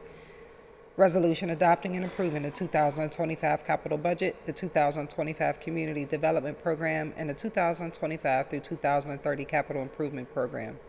Bill 1157, resolution making appropriations to pay the expenses of conducting the public business of the City of Pittsburgh and for meeting the debt charges thereof for the fiscal year beginning January 1, 2025. Bill 1158, resolution fixing the number of officers and employees of the City of Pittsburgh for the 2025 fiscal year and the rate of compensation thereof and setting maximum levels for designated positions. Bill 1159, resolution authorizing City Council to approve intra-departmental transfers throughout the 2025 fiscal year. Bill 1160, resolution authorizing appropriations and salaries of the Stop the Violence Fund for the 2025 fiscal year beginning January 1, 2025.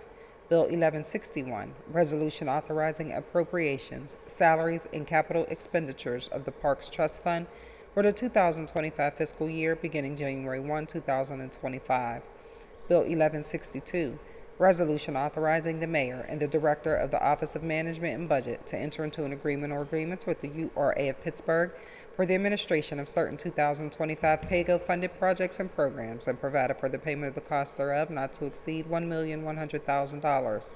Bill 1163, ordinance amending the Pittsburgh Code Title II Fiscal Article 7 Business-Related Taxes, Chapter 245, Earned Income Tax, Section 245.03, declaration and payment of tax at subsection D so as to fix the rate of interest on delinquent earned income tax for the year 2025.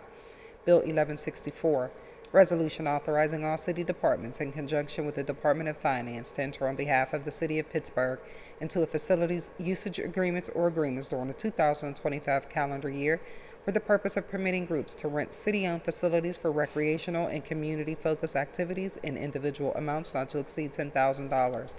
Bill 1165, ordinance amending the Pittsburgh Code Title II Fiscal Article 7 Business-Related Taxes, Chapter 246 Home Rule Tax, Section 246.03, declaration and payment of tax as subsection D so as to fix the rate of interest on delinquent home rule tax for the year 2025. Bill 1166, ordinance amending the Pittsburgh Code Title II Fiscal Article 9 Property Taxes, Chapter 263, Real Property Tax and Exemption, Section 263.02, Payment Options, Discount and Delinquency Penalty so as to set the payment, discount, and delinquent dates for the 2025 fiscal year. And Bill 1167, ordinance amending the Pittsburgh Code Title II Fiscal Article 9, Property Taxes, Chapter 263, Real Property Tax and Exemption by fixing the rate of real estate taxation for 2025. Thank you. And Councilwoman Warwick, Chair of Public Works and Infrastructure. Thank you, Mr. President. Councilwoman Warwick presents Bill Number 1168, Resolution amending Resolution 56 of 2024, entitled Resolution Authorizing the Mayor and the Director of the Department of Mobility and Infrastructure to apply for grant funding from the Pennsylvania Department of Community and Economic Development's local share account statewide to provide funding for the Smallman Complete Street program, to accept the grant, decrease the award amount, and authorize necessary expenditures. Bill 1169. Resolution amending Resolution 14 of 2024, entitled Resolution Authorizing the Mayor and the Director of the Office of Management and Budget to apply for grant funding from the Pennsylvania Department of Community and Economic Development's local share account statewide to provide funding for the purchase of vehicles for the Pittsburgh Park Rangers, to accept the grant, decrease the award amount, and authorize necessary expenditures. Bill 1170. Ordinance amending the Pittsburgh Code Title V, Traffic, Article 7, Parking, Chapter 541, General Parking Regulations by amending Section 54104B, entitled Smart Loading Zones, to remove the pilot sunset date and clarify revenue sharing procedures. Bill 1171. Resolution providing for an agreement or agreements with Deminoff, Inc. for costs associated with the Lighting Management System project, providing for the payment of the cost thereof not to exceed $3,523,162.50. Bill 1172, Resolution authorizing the Mayor and the Director of the Department of Public Works to enter into an agreements and/or amendments with property owners of 2401 through 2413 Beechwood Boulevard for the purpose of accessing their private driveway to help facilitate city waste collection services at the premises at no cost to the city.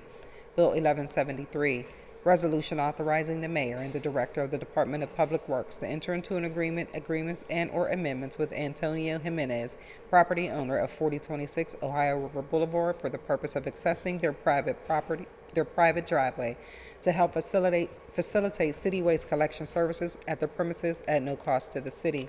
Bill 1174. Resolution authorizing the mayor and the director of the Department of Public Works to enter into an agreements, and/or amendments with the United States Army Corps of Engineers for the purpose of a land survey and stream gauge installation by the USACE at Frick Park at no cost to the city. And Bill 1175. Resolution authorizing the mayor and the director of the Department of Public Works to enter into an agreement or agreements between the city of Pittsburgh and Apollonia for professional design services for Cowley Goatman Recreation Center's reconstruction at a city cost not to exceed $675,690.68. Thank you very much. Councilwoman Warwick, the administration have requested a Rule 8 for 1171. Do you wish to offer it? Yes, please, thank Is there you. a second?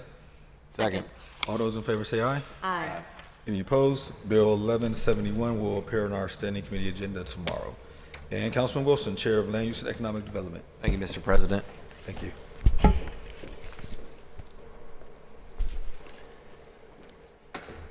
Councilman Wilson presents Bill 1176, resolution authorizing the mayor, the director of the Office of Management and Budget, and the director of the Department of City Planning to enter into an agreement or agreements with the Pennsylvania Council of the Arts for the purpose of receiving grant funds from the Creative Communities Program in an amount not to exceed $100,000 to hire an artist in residence at the city. The grant requires an in-kind match of $10,000 for a total project cost not to exceed $110,000 for this stated purpose. Thank you. And I have 5 bills, and we could begin with the 3 reappointments. Council President Lavelle presents Bill Number 1177, resolution reappointing Alice Mittinger as a member of the Zoning Board of Adjustments with a term to expire January 1, 2028. Bill Number 1178, resolution reappointing John J. Richardson as a member of the Zoning Board of Adjustments with a term to expire January 1, 2026. And Bill Number 1179, resolution reappointing LaShawn Burton Falk as a member of the Zoning Board of Adjustments with a term to expire January 1, 2027. These are reappointments. Need a motion to approve or to interview? So move. Second. To Approve. approve. Got it. Second. All those in favor say aye. Aye. Any opposed? The 3 appointments have been approved. Now, can we read the communication? Bill Number 1180, communication from Jake Pollack, Director of the Office of Management and Budget, submitting to City Council the attached status update from the Grants Office for the week ended November 8, 2024. And Bill 1181, petition from the residents of the City of Pittsburgh requesting a public hearing before City Council relative to the recent installation of the bike lane on Stanton Avenue. The petition is valid in accordance with the Home Rule Charter. Thank you. For Bill 1180, can we have a motion to read, receive, and file? So moved. Need a second? Second. All those in favor say aye. Aye. Any opposed? The bill will be read, received, and filed. And Bill for 1181, can someone offer a motion to hold for a public hearing? Second. All those in favor say aye. Aye. Any opposed? We'll work with the clerk's office to get that scheduled for a public hearing. That takes us to reports of Committee for Final Action, beginning with Councilwoman Erica Strasburger, presenting the Committee of Finance and Law. Thank you, Mr. President. Thank you. Councilperson Strasburger presents Bill Number 1136, reported to Committee on Finance and Law for November 4, 2024, with an affirmative recommendation. Bill 1098, resolution authorizing the city's acceptance of a deed conveying all right, title, and interest in a parcel which is a hillside with no address located along Allegheny River Boulevard in Council District 9 and in the 12th Ward to the City of Pittsburgh and authorizing the payment of $1 in exchange for the parcel. And Bill 1099, resolution authorizing the City of Pittsburgh, the Director of Public Works, and the Director of Finance to enter into an easement agreement or agreements with Duquesne Light Company to provide, install, use, own, operate, maintain, repair, renew, and finally remove 4 anchors along with 7 1/2 feet of vegetation clearing rights on city-owned property along River Avenue between Goodrich Street and Warfield Street at no cost to the city.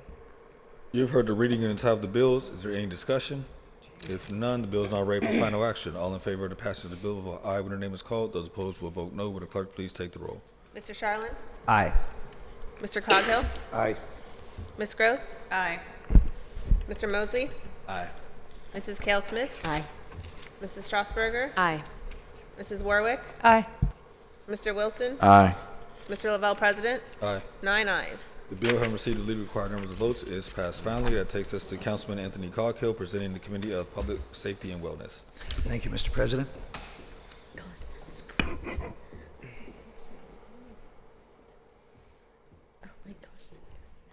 Councilman Coghill presents Bill Number 1137, reported to Committee on Public Safety and Wellness for November 4th, 2024, with an affirmative recommendation. Bill 1096, resolution authorizing the mayor and the director of public safety to execute an agreement with the Center for Public Safety Excellence to host a training for local and national firefighters at no cost to the city. You've heard the reading and the title of the bill. Is there any discussion? Seeing none, the bill is now ready for final action. All in favor of the passage of the bill will vote aye when the name is called. Those opposed will vote no. Will the clerk please take the roll? Mr. Charlin? Aye. Mr. Coghill? Aye. Ms. Gross? Aye. Mr. Mosley? Aye. Mrs. Cale Smith? Aye. Mrs. Strasburger? Aye. Mrs. Warwick? Aye. Mr. Wilson? Aye. Mr. Lavelle, President? Aye. 9 ayes. The bill having received the legally required numbers of votes is passed finally. That takes us to Councilwoman Barbara Ward presenting the Committee of Public Works and Infrastructure. Thank you, Mr. President. Councilwoman Warwick presents Bill Number 1138, reported to Committee on Public Works and Infrastructure for November 4th, 2024, with an affirmative recommendation. Bill 1100, resolution providing for a reimbursement agreement or agreements with the Pennsylvania Department of Transportation for costs associated with the preliminary design phase of the South Negley Avenue Bridge project, providing for the payment of the costs thereof not to exceed $370,000, reimbursable at 95%, and a municipal share of Commonwealth incurred costs not to exceed $1,250. Future resolutions will authorize the project-specific service agreements. And Bill 1101, resolution authorizing the mayor of the city of Pittsburgh and the director of the Office of Management and Budget to apply for a grant from Pennsylvania Department of Economic Development's Multimodal Transportation Fund for the Penn Avenue Lighting Project. The grant proposal includes an ask of $461,856 for this stated purpose. You've heard the reading and title of the bill. Is there any discussion? If none, the bill is now ready for final action. All in favor of the passage of the bill will vote aye when the name is called. Those opposed will vote no. Will the clerk please take the roll? Mr. Charlin? Aye. Mr. Coghill? Aye. Ms. Gross? Aye. Mr. Mosley? Aye. Mrs. Cale Smith? Aye. Mrs. Strasburger? Aye. Mrs. Warwick? Aye. Mr. Wilson? Aye. Mr. Lavelle, President? Aye. 9 ayes. The bill having received the legally required number of votes is passed finally. That takes us to Councilman Bobby Wilson presenting the Committee of Land Use and Economic Development. Thank you, Mr. President.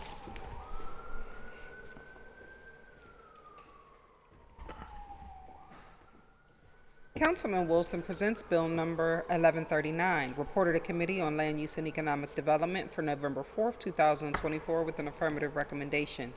Bill 1076, resolution further amending Resolution Number 857 of 2023, effective December 27, 2023, as amended, entitled, Resolution Adopting and Approving the 2024 Capital Budget, the proposed 2024 Community Development Program, and the 2024 through 2029 Capital Improvement Program, so as to grant $550,000 to specific public service grant projects and authorize a subsequent agreement or agreements. And Bill 1127, resolution authorizing the filing of a proposal for Main Street Program designation of Center Avenue with the Department of Community and Economic Development. You've heard the reading and the title of the bill. Is there any discussion? If not, the bill is now ready for final action. All in favor of the passage of the bill, vote aye when the name is called. Those opposed will vote no. Will the clerk please take the roll? Mr. Charlin? Aye. Mr. Coghill? Aye. Ms. Gross? Aye. Mr. Mosley? Aye. Mrs. Cale Smith? Aye. Mrs. Strasburger? Aye. Mrs. Warwick? Aye. Mr. Wilson? Aye. Mr. Lavelle, President? Aye. 9 ayes. The bill having received the legally required number of votes is passed finally. And finally, that takes us to Councilman Kari Mosley presenting the Committee of Intergovernmental Educational Affairs. Thank you, Mr. President. Councilman Mosley presents Bill Number 1140, reported to Committee on Intergovernmental and Educational Affairs for November 4th, 2024, with an affirmative recommendation. Bill 1097, resolution adopting plan revision to the City of Pittsburgh's official sewage facilities plan for 227 Fort Pitt Boulevard at no cost to the city. You've heard the reading and title of the bill. Is there any discussion? Seeing none, the bill is now ready for final action. All in favor of the passage of the bill will vote aye when their name is called. Those opposed will vote no. Will the clerk please take the roll? Mr. Charlin? Aye. Mr. Coghill? Aye. Ms. Gross? Aye. Mr. Mosley? Aye. Mrs. Cale Smith? Aye. Mrs. Strasburger? Aye. Mrs. Warwick? Aye. Mr. Wilson? Aye. Mr. Lavelle, President? Aye.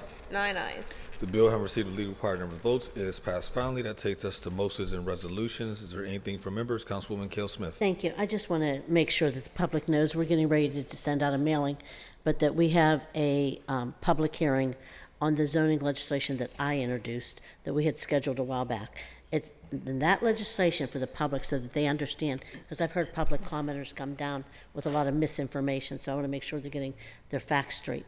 My legislation only adds a public process to specific zoning changes and a vote of council, which is the public's voice, is all we're advocating for, so that the public has a chance to say what they would like to see in their neighborhood. And if council members have concerns, they can address those concerns by maybe adding some, recommendations to the approval or whatever. And so those are the things that my legislation does. I heard people commenting about other things, including fair housing, the fair housing laws, and how we're against it. This council actually strengthened the fair housing laws since I've been here. We've actually included and added protective classes. The former councilman, Dan Gilman actually put that forward, and then Councilwoman Strasburger even strengthened it even further. So this council actually strengthened the fair housing laws, so we're not out of compliance, and that was made clear that we're not out of compliance. So my hearing is to address these issues so that council has a vote, and the public has a voice. And if somebody's against that, then they're against you speaking, and having a voice, what happens in your community. So I'll just say that's what mine does. There's other legislation forward that's not come before council yet. It's not come before city council. City planning or zoning, they passed it and made a positive recommendation, but it has to come back to council for it to be voted upon by council, and it has not yet done so. They've not sent it over yet. But that legislation includes some of the things that people were complaining about, not my legislation. Their legislation is an 80-page document. Mine is just a very simple, straightforward 2 things. So I just want the public to understand what we're asking. It's not all these other things. Thank you. So the meeting, 6 o'clock, the 20th at 6 o'clock here in council chambers. You can participate via Zoom. You can come here in chambers. We'll have overflow for people that want to attend and speak on behalf of the zoning legislation. Thank you. Thank you. Anything else from members? Councilman Mosley. Yeah, I just wanted to send my condolences to the family of Elaine Effort, who's a pioneering journalist here in the Pittsburgh area. Just, was, again, a pioneering journalist and one of the first people that interviewed me back when she was at KQV, when I was a much younger activist. And so I just wanted to, send my condolences to her and her husband, who, I run into a lot. I know they're both big Michigan Wolverine fans. I occasionally stumble into them on a Saturday at Blue Sky in East Liberty, which is now the official or unofficial Michigan Wolverines bar in the city of Pittsburgh for all the graduates for the University of Michigan. But I just wanted to send that out. That was a huge loss for the city. Yeah, indeed. Thank you. That's true. Anything else from members? If not, we have a number of meeting announcements. This afternoon at 2 o'clock, council will hold a cablecast post agenda on the Stop the Violence Trust Fund, which will be chaired by myself. Then on Wednesday, November 13th at 10 a.m., council will hold our standing committee meeting. Speaker registration will close at 9 a.m. tomorrow morning. To register to speak at this meeting, please fill up the sign-up form on the council meeting webpage or call the clerk's office at 412-255-2138. Then Wednesday afternoon at 1:30, council will hold an overview/policy discussion for the 2025 budget. Then on Thursday, November 14th at 10 a.m., council will hold budget hearings for the Department of Finance, including the 3 taxing bodies and the Department of Law. Then on Thursday afternoon at 1:30, council will hold a cablecast public hearing on Bill 525 as it relates to the Homewood Square rezoning. Speakers registration will close at 12 noon. To register to speak at this meeting, please fill the sign-up form on the council meeting webpage or call the clerk's office. Then on Friday, November 15th at 10 a.m., council will hold budget hearings for the Department of Mobility and Infrastructure. And lastly, Friday, November 15th at 1:30, council will hold budget hearings for Department of Permits, License, Inspections, and the Department of City Planning. And with that, we need a motion to approve the minutes and adjourn the meeting. So move. All those in favor say aye. Aye. We are adjourned.